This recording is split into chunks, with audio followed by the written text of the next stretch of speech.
దైవ సేవకుని గురించి ఒక 2 మాటలు చెప్పాలని నా యొక్క భారము. మేము హైదరాబాద్ నుండి విజయవాడ రావడానికి కారణము కేవలం సాక్ష్యమే. సాక్ష్యము యూట్యూబ్లో విన్నాము, కలిసాము.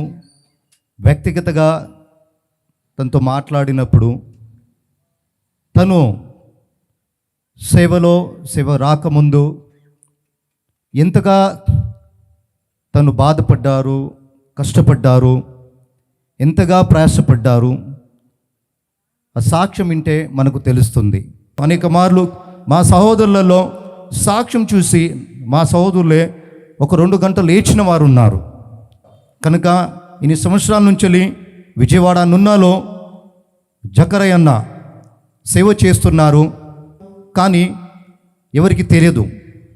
ఎందుకంటే దైవ చిత్తానుసారమైన వాక్యానుసారమైన పరిచర్య జరిగిస్తూ చేస్తూ ఆయన ముందు కొనసాగుతున్నారు. కనుక ఈ సాక్ష్యము మీరందరూ ఎవరైనా సరే దయచేసి ఇంట్లో ఉన్నవారు, బిల్డింగ్లలో ఉన్నవారు, బయట ఉన్నవారు ఈ యొక్క సాక్ష్యం వినాలని మనవి.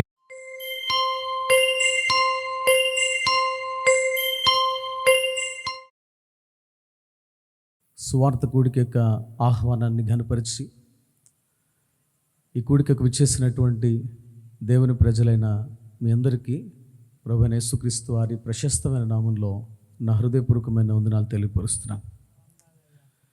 ప్రియులారా, నా సాక్ష్యాన్ని మీరు వినకముందు ఒక 3 విషయాలు మీ మదిలో ఉంచుకొని వినాలని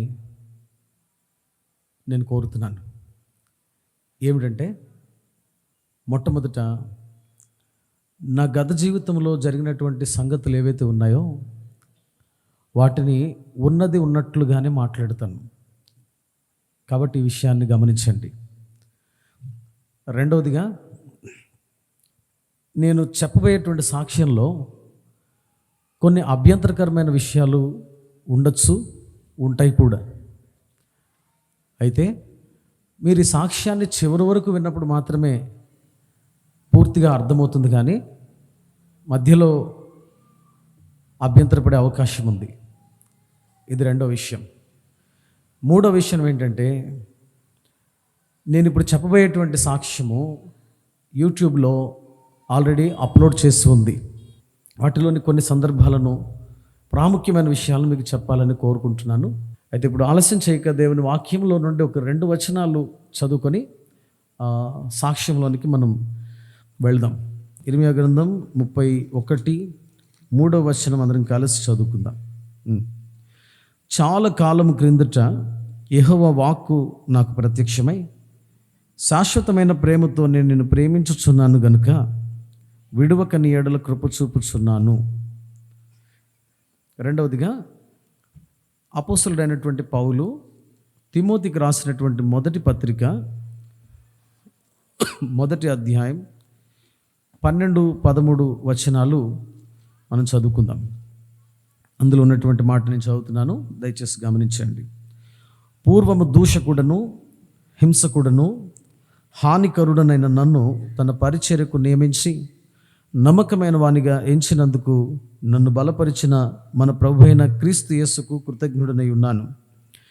తెలియక అవిశ్వాసం వలన చేసేతను గనక కనికరింపబడి తిని.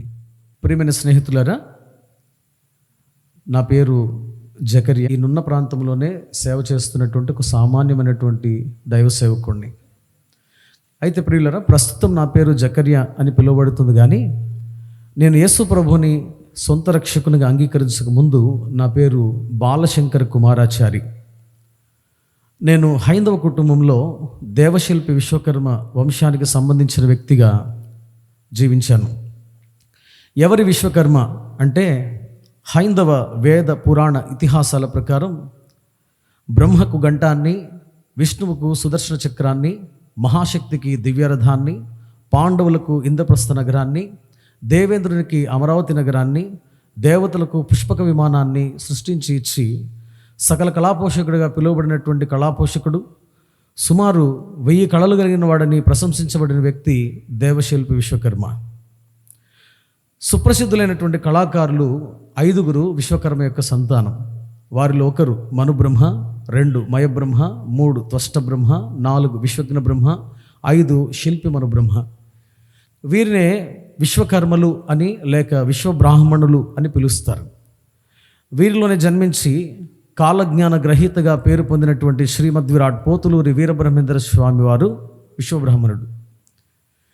వీరిలోనే జన్మించి జగద్గురువుగా పిలువబడినటువంటి శ్రీ శ్రీ శ్రీ జగద్గురు ఆదిశంకరాచార్యుల వారు విశ్వబ్రాహ్మణుడు. నేను కూడా అదే వంశావళిలో జన్మించాను లోకరీత్యా. అయితే నేను పుట్టినటువంటి ఈ యొక్క విశ్వకర్మ సంతానానికి 5 వృత్తులు ఉన్నాయి కనుక మా పూర్వీకులు నాటి నుండి నేటి వరకు అదే వృత్తి విధానాల్లో కొనసాగుతూ కొందరు బ్రహ్మంగారి మఠపీఠాధిపతులుగాను, కొందరు పౌరోహిత్యం చేసేటువంటి పురోహితులుగాను, కొందరు సిద్ధాంతులుగాను, కొందరు కమ్మరివారిగాను, కొందరు స్వర్ణకారులుగాను, కొందరు కంచరులుగాను, కొందరు వడ్రంగి వారు పనిచేస్తున్నారు. అయితే మేము వృత్తిరీత్యా స్వర్ణకారులం. మా నాన్నగారు బంగారం పని చేసేవాళ్ళు. మా ఇంటి పేరు ఉపనాపల్లి. మా గోత్రం అరువంత బ్రహ్మర్షి గోత్రం. మా పూర్వీకులు స్తునివాస్తవ్యులు. అయితే దేవుడు ఆ కుటుంబాల్లో నుంచి నన్ను ఎలా రక్షించాడనేది మీకు చెప్పబోతున్నాను. ప్రియులరా, మా స్వగ్రామాన్ని విషయానికి వస్తే విజయవాడనే. మా తల్లిదండ్రులకి మేము 3 సంతానం. అందులో నా పేరు బాలశంకర కుమారాచారి, మా తమ్ముడి పేరు మోహన్ కృష్ణ, రెండవ తమ్ముడి పేరు హేమంత్ కుమార్. మేము 3 మా తల్లిదండ్రులకి సంతానం. అయితే అందులో నేను పెద్దవాడిని. అయితే మేము విశ్వకర్మ వంశానికి సంబంధించిన వ్యక్తులుగా పిలువబడుతున్నాం కాబట్టి మా ఇంటిలో అనేక రకాలైనటువంటి పూజా పునస్కారాలు జరుగుతుండేవి. అనగా ఆకు పూజ, బిల్వార్చన, నామార్చన, కుంకుమార్చన, పాలాభిషేకం, తైలాభిషేకం, పుష్కర స్నానాలు, నదీ స్నానాలు, మడి పూజలు, రుద్రాభిషేకం, శతరుద్రాభిషేకం, నోములు, వ్రతాలు, నవగ్రహ పూజలు, తీర్థయాత్రలు చేస్తూ ఎంతో భక్తి వైరాగ్యంతో మేము ఉండేవాళ్ళం. ఇలా మా ఇంట్లో మేము భక్తి చేస్తూ ఉండగా మా నాన్నగారికి వివాహమైంది. మా తల్లి గర్భవతిగా మారిన తర్వాత నెలలు నిండినప్పుడు, ప్రసవ దినాలు దగ్గర పడినప్పుడు అవి కరెక్ట్గా దేవీ నవరాత్రుల సమయంలో వచ్చినాయి. ఈ దేవీ నవరాత్రుల సమయంలో ఏదో ఒక రోజున ఈ నవరాత్రుల్లో పుడతాడని ఎదురు చూస్తున్నటువంటి మా వాళ్ళు కరెక్ట్గా మూలా నక్షత్రం రోజు నేను పుట్టడం చూసి చాలా సంతోషించారు. అమ్మవారి పుట్టినరోజున పుట్టాడు అని చెప్పి చాలా సంతోషించారు, చాలా ఆనందించారు.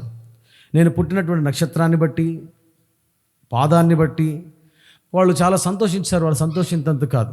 అయితే పంతులు గారు చెప్పినటువంటి విషయం ఏంటంటే, ఈ అబ్బాయి అమ్మవారు పుట్టిన దినాన పుట్టాడు కాబట్టి ఇతని పేరు మీద నక్షత్ర శాంతి చేసి ఒక 2 గ్రాముల బంగారంతో ఒక ప్రతిమను చేసి దాన్ని పంతులు గారికి దానంగా ఇచ్చి ఇతన్ని ఇంద్రకీలాద్రి గర్భగుడిలో అమ్మవారికి చూపించమని చెబితే మా తల్లిదండ్రులు ఇంట్లో హోమం పెట్టి నన్ను తీసుకుని వెళ్ళి అమ్మవారికి చూపించి ఆ తర్వాత నన్ను చాలా ఇష్టంగా వాళ్ళు పెంచుతూ వచ్చారు.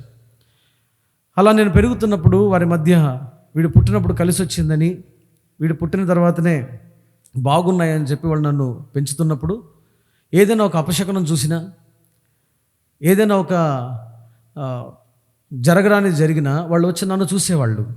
ఎందుకంటే నిన్ను చూస్తే ఆ దోషం పోతుంది అనేవాళ్ళు.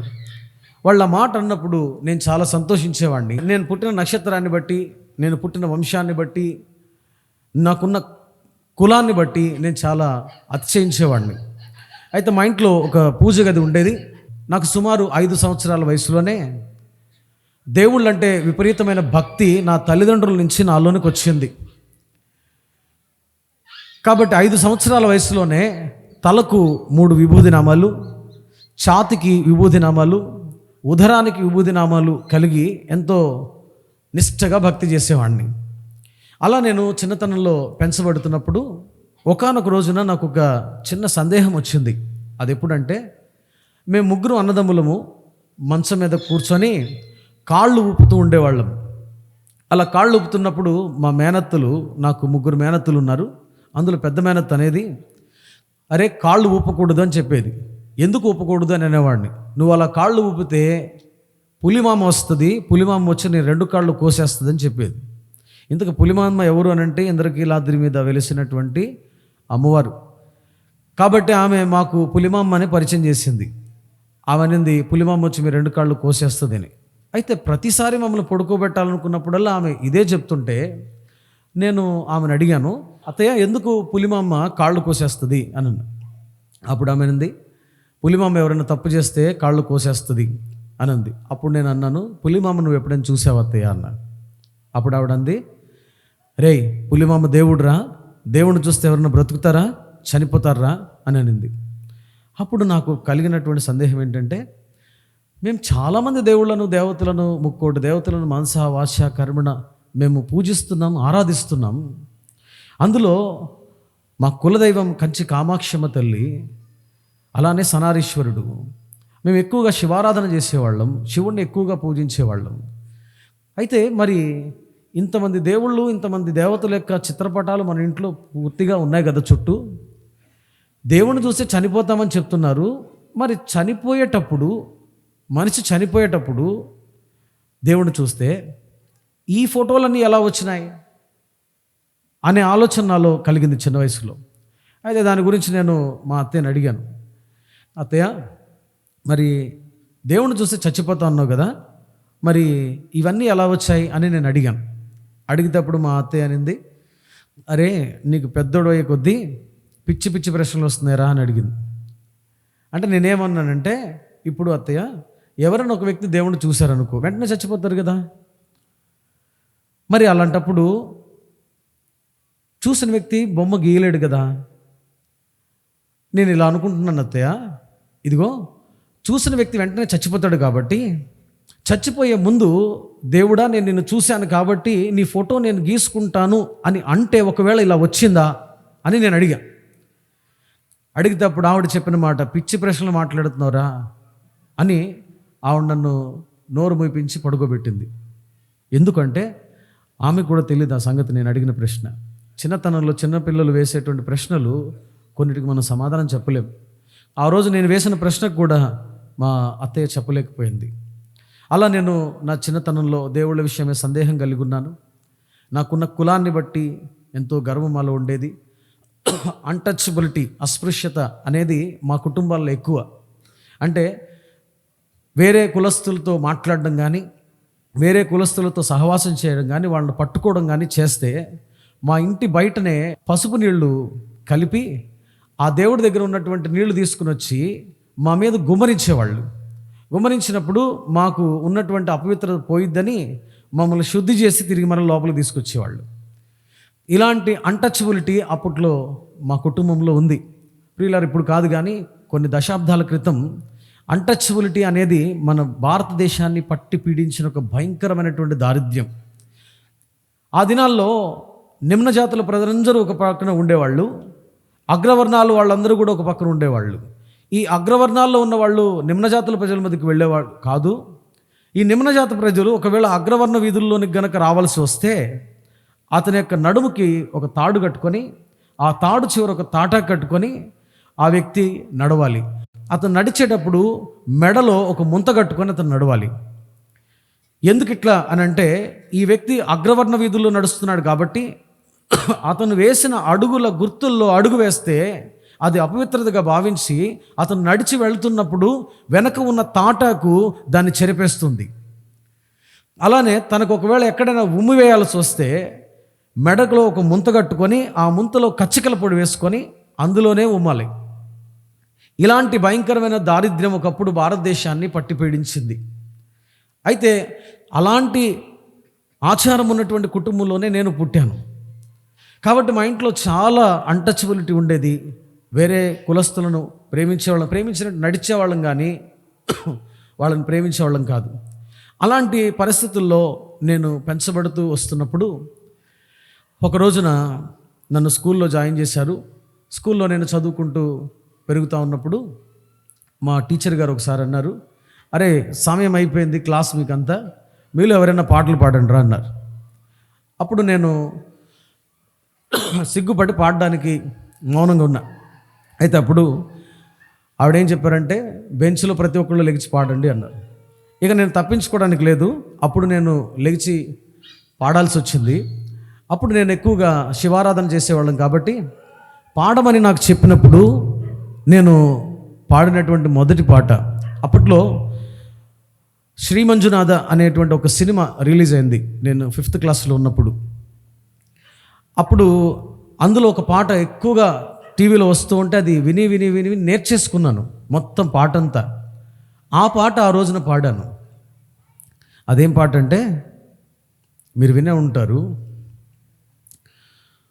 ఓ మహాప్రాణదీపం శివం శివం మహోంకారరూపం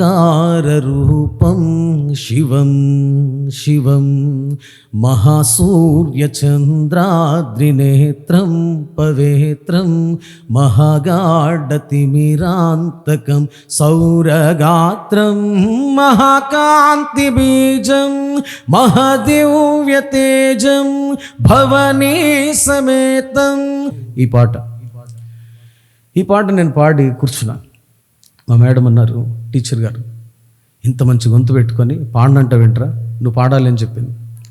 అప్పటి నుంచి నాకు పాటలపైన ఆసక్తి కలిగి పాటలు పాడుతూ ఉండేవాడిని. మా చిన్నతనంలో మా నాన్నగారు అయ్యప్ప స్వామి భజనలకు ఎక్కువగా తీసుకెళ్ళేవాళ్ళు. ఆ అయ్యప్ప స్వామి భజనల్లో నాకు ఇష్టమైనటువంటి పాట ఒకటి ఎక్కువగా పాడుకునేవాడిని. అదేం పాట అంటే, హరివరాసనం విశ్వమోహనం హరిదదీశ్వరం ఆరాధ్య పాదుకం హరివిమర్ధనం స్వామి నిత్యనర్తనం హరిహరాత్మజం స్వామి దేవమాశ్రయే ప్రణయ సత్యకం స్వామి ప్రాణనాయకం ప్రణతకల్పకం స్వామి సుప్రభాంచితం ప్రసవమందిరం స్వామి కీర్తన ప్రియం హరిహరాత్మజం స్వామి దేవమాశ్రయే. ఈ పాటలు మీరు విని ఉంటారు. ఈ పాటలు నేను ఎక్కువగా పాడుతూ పాటలపైన మక్కువ పెరిగి నిదానంగా పాటలు రాయడం మొదలుపెట్టాను. మా స్నేహితుల ప్రోత్సాహాన్ని బట్టి సినీ ఫీల్డ్కి వెళ్ళిపోవడానికి చాలా ప్రయత్నాలు చేశాను. వందే మాత్రం శ్రీనివాసరావు, ఎస్వి బాలసుబ్రహ్మణ్యం వాళ్ళ దగ్గరికి వెళ్ళి సినీ ఫీల్డ్ ప్రయత్నాలు చేస్తున్నప్పుడు వాళ్ళు ఆంధ్ర వల్ల ప్రోగ్రామ్కి రమ్మని చెప్పారు. ఆ ప్రోగ్రామ్కి వెళ్ళి ఉంటే నేను ఖచ్చితంగా సెలెక్ట్ అయిపోయేవాడిని, ఇటువైపు వచ్చేవాడిని కాదు. అయితే ఆ రోజుల్లో ఆ భక్తి ముందుకు వెళుతున్నప్పుడు నా భక్తికి తగినట్లుగా నా జీవితం ఉండేది కాదు. చిన్న వయసే, చిన్నవాడిని, భక్తిలో పెరిగాను. కానీ ఎవరికి తెలియదు, మా ఇంట్లో నేను చాలా మంచివాడిని అనుకునేవాళ్ళు. నాకు చిన్న వయసులోనే, సుమారు 5వ తరగతి చదువుతున్నప్పుడు 10 సంవత్సరాల వయసులోనే సిగరెట్లకు అలవాటు పడ్డాను. 15 సంవత్సరాల వయసుకు వచ్చేసరికి బార్ షాప్లో కూర్చొని మందు తాగడానికి అలవాటు పడ్డాను. నా జీవితం అందరికీ ఒక విధంగా కనబడేది, కానీ మరో విధంగా నా జీవితం ఉండేది. అలా నేను నా జీవితం కొనసాగిస్తా వెళుతున్నప్పుడు పైకి బుద్ధిమంతుడిగా ఉండేవాడిని, కానీ లోపల మాత్రం నా జీవితం చాలా చెడిపోయి ఉండేది. ఇంకో పక్కన క్రైస్తవులంటే చాలా ద్వేషం ఉండేది. దేవుడిని నమ్ముకున్నాం అని చెప్తున్నారు అంటే నాకు విపరీతమైన కోపం వచ్చేది. దేవుడిని నమ్ముకున్నామంటే మేమేమైనా దయ్యాన్ని నమ్ముకున్నామా, దేవుడిని నమ్ముకున్నామని చెప్తున్నారు అని అనుకునేవాడిని.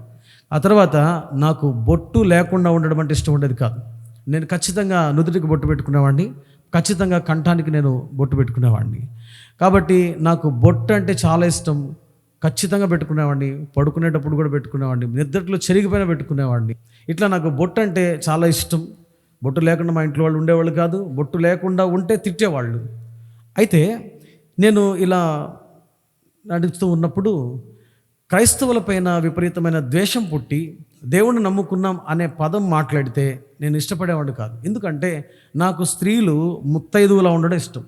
చక్కగా ముఖానికి పసుపు రాసుకొని, వాళ్ళు ఒక మంచి పెద్ద బొట్టు పెట్టుకొని, కొప్పులో కుంకుమ వేసుకొని, ఖచ్చితంగా కంఠానికి బొట్టు పెట్టుకొని ఉండడం నాకు ఇష్టం. అలాంటిది వీళ్ళు ఇంట్లో ఉంటారు. ఎలా ఉంటారు? మొగుడు చచ్చిపోయినా ముండమొప్పుల్లా ఉంటారు వీళ్ళు అని అనుకునేవాడిని. యేసుప్రభుని నమ్ముకున్న స్త్రీలను చూసినప్పుడు నాకు ఇష్టం ఉండేది కాదు. అలా నేను పెరుగుతూ సుమారు ఒక 12 సంవత్సరాల వయసుకు వచ్చినప్పుడు మా తల్లిదండ్రులు ఏం జరిగిందో తెలియదు, కానీ ఒకానొక సందర్భంలో యేసుప్రభుని నమ్ముకున్నారు. నమ్ముకొని ఇంట్లో నిష్ఠ కలిగి చేస్తున్నటువంటి ప్రతి పూజని ఆపేశారు. వాళ్ళు అలా పూజలు ఆపేసినప్పుడు నాకు విపరీతమైన కోపం వచ్చింది. ఎందుకు ఆపేశారు? కారణం ఏంటంటే యేసుప్రభుని నమ్ముకున్నారు. యేసుప్రభు అంటే మాకు ఒకటే పేరు ఏంటంటే ఆయన మాలమాదిగల దేవుడు అనే పేరే మాకు ఉంటుంది ఇంట్లో. ఈ మాలోళ్ళ దేవుడిని నమ్ముకున్నారు అనే మాట మాకు ఎక్కువగా ఉంటుంది. అలాంటిది వీళ్ళు యేసుప్రభుని ఎట్లా నమ్ముకున్నారు, యేసుప్రభు మార్గంలోకి ఎట్లా వెళ్ళారు అని అసలు వీళ్ళని మా తల్లిదండ్రులను చెప్పుకోవడానికి సిగ్గుపడి 6 సంవత్సరాలు వీళ్ళు మా తల్లిదండ్రులను నేను ఎవరికి చెప్పలేదు. పైపెచ్చు విశ్వబ్రాహ్మణ కుటుంబానికి మచ్చ తెచ్చారని చెప్పి వాళ్ళ కోసం నేను వాళ్ళు మార్చడానికి రకరకాలైన భక్తి ప్రయత్నాలు చేసేవాడిని. సోమవారం శివ పూజ, బుధవారం అయ్యప్ప స్వామి పూజ, శుక్రవారం కనకదుర్గ పూజ, శనివారం వెంకటేశ్వర స్వామి పూజ, ప్రతి నెల అమరావతి వెళ్ళేవాడిని. విజయవాడ నుంచి శబరిమలై యేసు ప్రభువుని వదిలేసి తప్పు చేశామని లెంపలేసుకొని ఈ బైబిల్ కాల్ చేసి దీన్ని తొక్కి మేము తప్పు చేశాం అని మరలా ఇంట్లో ముక్కోటి దేవతారాధన మొదలుపెట్టేట్టు చేస్తే, అయ్యా అయ్యప్ప స్వామి నీకు మొక్కుకుంటే నేను పుట్టానని చెప్పి నా తండ్రి చెప్పాడు. అలాంటిది నువ్విచ్చిన వరప్రసాదమైనటువంటి నన్ను నీ పూజలకు ఆటంకం చేసి ఇంట్లో ఆపేశారు. మన దేవుళ్ళని అందరినీ నేను పూజిస్తున్నాను, వాళ్ళు యేసు ప్రభుని వదిలేటట్లు ఎవరు చేయలేకపోతున్నారు, నువ్వు చెయ్యి, ఎందుకంటే నువ్విస్తే పుట్టాను కదా. కాబట్టి నువ్వు కనుక అట్లా చేస్తే మరలా ఇంట్లో పూజలు స్టార్ట్ అయ్యేది చేస్తే విజయవాడ నుంచి శబరిమలైకి మాల వేసుకొని సైకిల్ తొక్కుంటూ శబరిమల వస్తాను మొక్కుకున్నా. ఈ మొక్కుబడి చేస్తున్నటువంటి 3 నెలల్లో వాళ్ళు మారలేదు, కానీ దేవుడు నన్నే మార్చాడు. అది ఎలా జరిగింది అనేది నేను మీకు చెప్తాను. నేను ఇంట్లో మాల ప్రయత్నాలు చేస్తున్నప్పుడు మార్చిన తర్వాత వేసుకోవడం ఏంటి, మార్చక ముందే వేసుకుందాము, అయ్యప్ప ఎట్లా అయినా చేసేస్తారాయన అని చెప్పి నేను ఏం చేశానంటే ముందుగానే మాల వేసుకోవడానికి ప్రయత్నం చేస్తూ ఉన్నప్పుడు మా అమ్మ ఒక రోజున వాళ్ళు వెళ్తున్న చర్చికి తీసుకుని వెళ్ళింది. గన్నవరంలో ఒక చర్చ్ ఉంటుంది, ఆ చర్చికి తీసుకెళ్ళింది. ఆ చర్చిలోకి వెళ్ళిన తర్వాత ఒక పెద్ద ఆమె ఉంటారు, ఆమెకి ఒక దర్శన వరం ఉంది. ఆమెకి సంగతి నాకు తెలియదు. నేను చర్చికి వెళ్ళమంటే ఇష్టం ఉండదు కాబట్టి వెళ్తే ఒకళ్ళు బలవంతంగా తీసుకెళ్తే పడుకునేవాడిని. ఆ రోజున ప్రేయర్ అయిపోయిన తర్వాత మా అమ్మ ఆమె దగ్గర తీసుకుని వెళ్ళింది. అమ్మ వీని కోసం ప్రార్థన చేయండి అని. సరే, ఆమెకు ఉన్నటువంటి అలవాటు ఏంటంటే తల మీద బైబిల్ పెట్టి ప్రార్థన చేస్తారు. ఆమె ఈ తల మీద బైబిల్ పెట్టి ప్రార్థన చేసినప్పుడు ఆమె నా తల మీద కూడా బైబిల్ పెట్టింది, ప్రార్థన చేసింది, బైబిల్ తీసింది, పక్కన పెట్టింది. ఈ అబ్బాయి ఎవరు అని అడిగింది. అడిగితే అప్పుడు చెప్పారు మా అబ్బాయి అమ్మ అన్న. అప్పుడు ఏమైందంటే ఈ అబ్బాయి నల్ల బట్టలతో కనబడుతున్నాడు, కొంచెం జాగ్రత్తగా ఉండండి ఇతనితోటి అని చెప్పింది. ఆ మాట వినడంతో నాకు షాక్ కొట్టినట్లయింది. ఎందుకంటే నేను మాల వేసుకొని ఇంటికి వస్తాను, మహా అయితే ఏమంటారు ఇంట్లోంచి పొమ్మంటారు. వీళ్ళతో బతికే కంటే ఈ మాలోళ్ళ మాదిగల దేవుడిని నమ్ముకునే కంటే నేను వదిలేసి సింగిల్గా బతకడం మంచిది కదా అని అనుకుంటున్నాను. ఎవరికి చెప్పలేదు ఆ సంగతిని. అయితే ఆ రోజున ఆమె వెళ్ళినప్పుడు, ఆమె ప్రార్థన చేసినప్పుడు వెంటనే ఇతను మాల వేసుకొని కనబడుతున్నాడు, నల్లబట్టలతో కనబడుతున్నాడు అని చెప్పినప్పుడు నేను ఆశ్చర్యపోయాను. ఆమె వైపు నేను ఒకసారి అలా చూసినప్పుడు నాకు ఈమె ఇంత ముసలామె ఎట్లా చెప్పింది దీని అని నేను అనుకున్నానంటే ఇక్కడే ఉంటే కనుక ఇప్పుడు చూసి ఇప్పుడే చెప్పింది కాబట్టి ఇక్కడే ఉంటే నాకున్న సిగరెట్ అలవాటు, మందు అలవాటు, ఇంకా నాకున్న గుట్కా, ఖైనీ, మాణిక్చంద్ ఇటువంటి అలవాట్లు కూడా మా అమ్మళ్ళకి చెప్పేసిద్దేమో, ఇక్కడ ఉండడం కంటే నేను వెళ్ళిపోవడం మంచిదని చెప్పి అక్కడి నుంచి నేను వెళ్ళిపోయిన తర్వాత నేను పాటల ప్రయత్నాలు చేస్తున్నాను, సినీ ఫీల్డ్కి వెళ్ళిపోవడానికి ప్రయత్నం చేస్తున్నాను. అయితే ఒక రోజు నా 2007 సంవత్సరంలో ఏలూరు చర్చికి రమ్మని చెప్పారు. నేను రానని చెప్పాను. ఎందుకు రమ్మంటున్నారంటే వాగ్దానం తీసుకోవాలని అంటున్నారు. అయితే నేను రానని చెప్పాను. ఎందుకంటే నేను అప్పటికే ఒక అమ్మాయిని ప్రేమించడం మొదలుపెట్టాను. చాలా ఇష్టంగా, గాఢంగా, ఇక తనే సర్వస్వం అన్నట్లుగా నా ప్రేమ ప్రారంభమైంది. వన్ సైడ్లో ఖచ్చితంగా ఏదో ఒక రోజున అమ్మాయితో నేను మాట్లాడతాను, ఏదో ఒక పార్కులో కూర్చొని మాట్లాడతానని చెప్పి ఒక డైరీ పెట్టుకొని ఎప్పుడు చూశాను, ఎప్పుడు ప్రారంభమైంది నా లవ్ స్టోరీ అనేది మొత్తం అన్నీ రాసి పెట్టుకున్న తర్వాత ఒకరోజు ఏమైందంటే నేను ప్రేమించే అమ్మాయి దగ్గర నుంచి ఒక అతను వచ్చి నాకు ఫోన్ ఇచ్చి ఫోన్ మాట్లాడండి అన్నాడు. దేనికోసం అన్నా మాట్లాడండి అన్నాడు. అడ్రస్ తెలియదేమో అని అనుకున్నాను, కానీ రోడ్డు అవతల అమ్మాయి చేతిలో ఫోన్ చూశాను. నాకు ఫోన్ ఇచ్చారు. మీరెవరు అని అడిగింది. నేను పలానా అని చెప్పాను. మీ పేరు బాలునా అని చెప్పింది. అవును, నా పేరు బాలునే అని చెప్పాను. అప్పుడు ఆమె నన్ను ఎందుకు అలా చూస్తున్నారు అంది. అప్పుడు నేను ఉన్న విషయం చెప్పేశాను. నేను మిమ్మల్ని ఇష్టపడుతున్నాను, మీరంటే నాకు ఇష్టం, మీరు ఒప్పుకుంటే పెళ్లి చేసుకుందాం అనుకుంటున్నానని చెప్పాను. చెప్తే అప్పుడు ఆమె ఏమందంటే నేను ఇంకొకరిని ప్రేమిస్తున్నానండి, మీ సిన్సియారిటీ చూసే మీతో మాట్లాడాలనిపించింది, మిమ్మల్ని ఎక్కువ లోతులో దించడం నాకు ఇష్టం లేదని చెప్పింది. నాకు ఇంకా బాధ పెరిగిపోయింది.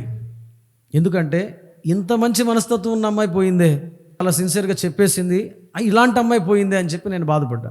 ఇంటికి వచ్చాను, నాకు నెమ్మది లేదు, సంతోషం లేదు. మా ఫ్రెండ్స్ చూశారు, ఏంట్రా అని అడిగారు, చెప్పాను, నమ్మలేదు. ఎందుకంటే నేను అప్పటికే కొన్ని దొంగ నాటకాలు చేస్తుండేవాడిని, లేని దాన్ని ఉన్నట్టు చెప్పేవాడిని. కాబట్టి అటువంటి నాటకాలు ఇది ఒక నాటకం అనుకొని వాళ్ళు దాన్ని నమ్మలే. ఇంటికి వెళ్ళాను, ఇంట్లో రాత్రినంతా పడుకున్నాను, నిద్ర పట్టలేదు. ఇక నేను చనిపోతే మంచిది, ఇంకెవరి కోసం బ్రతకాలి, దేనికోసం బ్రతకాలి, వీళ్ళేమో ఈ దేవుడిని నమ్ముకుని ఇటువైపు వెళ్ళిపోయారు, నేను ఒక్కడే ఉన్నాను, ఇద్దరు తమ్ముళ్ళు కూడా ఆ మార్గంలోకి వెళ్ళిపోయారు.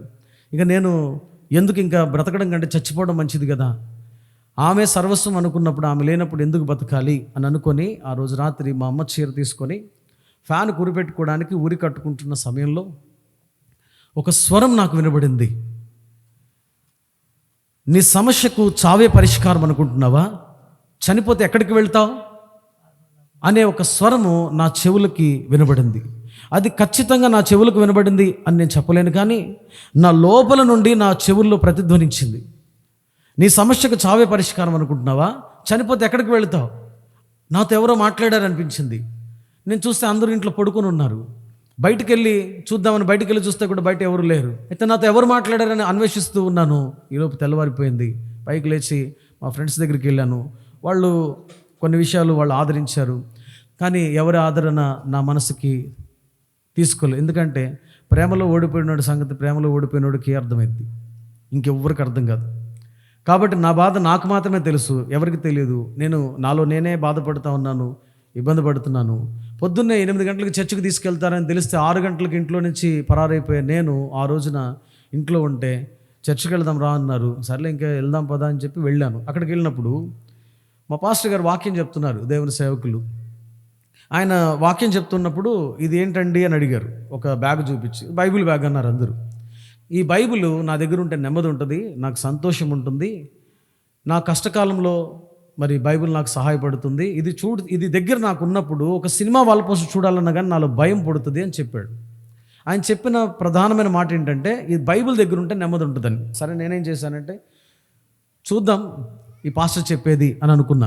వాస్తవానికి నాకు పాస్టర్లు అంటే ఇష్టం ఉండదు. మా పాస్టర్ గారిని చూసి ఈయన్ని పట్టుకుని తంతే మా అమ్మళ్ళు మారుతారని చాలాసార్లు అనుకున్నాను. అలాంటిది ఆయన చెప్పిన మాట విని సరే చూద్దామని చెప్పి నేను ఆ బైబిల్ తీసుకొని బ్యాగ్లో పెట్టుకొని వెళుతున్నప్పుడు ఇంచుమించు 10 రోజులు నేను సిగరెట్ దాక్కుండా ఉన్నాను. 10 రోజుల తర్వాత మా ఫ్రెండ్ ఒకడు వచ్చి దమ్ము కొడదామా అన్నాడు. నేను రాను అన్నాను. పదరా వెళ్దాం టీ స్టాల్కి అని చెప్పి తీసుకెళ్ళాడు. నా బ్రాండ్ వాడికి తెలుసు, వాడు నా బ్రాండ్ సిగరెట్ నాకు ఇచ్చాడు. ఓ పక్కన 10 రోజుల నుంచి సిగరెట్ తాగలేదు కాబట్టి 4 పీకుతుంది. తీసుకొని ఒక చేతిలో బైబిల్ బ్యాగ్లో ఉంది, ఇంకో పక్క చేతిలో సిగరెట్. తాగాను, తప్పు చేశాననే భావన కలుగుతుంది. పొద్దున్నే మరలా నాకు వర్క్షాప్కి వెళ్ళాను. మా సారు ఆయన దేనికోసమో వెతుక్కుంటున్నాడు. నేను పక్కన సార్ నాకు ఇది కావాలని చెప్పి అడుగుతున్నాను. అప్పుడు ఆయన అన్నాడు, ఏయ్ నీ కాలు కింద షోల్డరింగ్ రాడ్ కాలుతుంది, నీకు తెలియట్లేదా అన్నాడు. అప్పుడు అది చూసి గెంతాను. అప్పుడు నాకు షాక్ తెలిసింది, ఆ షోల్డరింగ్ రాడ్ కాలుతున్నట్టు తెలిసింది. లేచి గెంతి పక్కనకి వెళ్ళి కూర్చుంటే అప్పుడు ఆయన అన్నాడు, ఈ మధ్య నువ్వు చర్చికి వెళ్తున్నట్టున్నావు కదా అన్నాడు. అవును సార్ వెళుతున్నాను అన్నాను. మొత్తానికి ఏదో పనికిమాల పని చేసి ఉంటావు, అందుకే నీ కాలు కాలిందన్నాడు ఆయన. ఆ మాట అన్నప్పుడు నాకు గుర్తొచ్చింది రాత్రి చేసిన తప్పు. అప్పుడు నాకు నమ్మకం కలిగింది యేసు ప్రభు మీద. దేవునికి ప్రార్థన చేశాను. అది ప్రార్థన అంటారో ఏమంటారో నాకు తెలియదు, కానీ యేసు ప్రభువా నువ్వెవరో నాకు తెలియదు, నువ్వు పలానా దేవుడు అని చాలాసార్లు తిట్టాను, నన్ను క్షమించయ్యా. నాకు ఇప్పుడు ఇలాంటి బాధ వచ్చింది, ఈ కష్టం వచ్చింది, దయచేసి నాకు ఆ బాధలో నుంచి విడుదలవు. నేను గనక ఒకవేళ నేను బయటకు వచ్చి మనిషిగా మారితే నేను ఖచ్చితంగా నిన్ను నమ్ముకుంటాను అని ఒక చిన్న మాట అనుకున్నాను అంతే. ఎందుకంటే అప్పట్లో చచ్చిపోవాలన్న ప్రయత్నాల మధ్య తిరుగుతున్నాను. రైళ్ల పట్టాల మీద, విజయవాడ ఫోర్మెన్ బంగ్లా ఆ ప్రాంతంలో ఉండే రైళ్ల పట్టాల మీద యార్డ్లోకి వెళ్ళి కూర్చునేవాడిని. ట్రైన్లకు ఎదురుగా కూర్చొని చచ్చిపోదాం అనుకునేవాడిని. బ్రిడ్జిలెక్కి దూకేద్దాం అనుకునేవాడిని. ఎన్నోసార్లు నా అంతటి నేను మెండకట్టు కోసుకొని చచ్చిపోదాం అనుకున్న సందర్భాలు ఉన్నాయి. కానీ ఒకటే ప్రశ్న, నీ సమస్యకు చావే పరిష్కారం అనుకుంటున్నావా?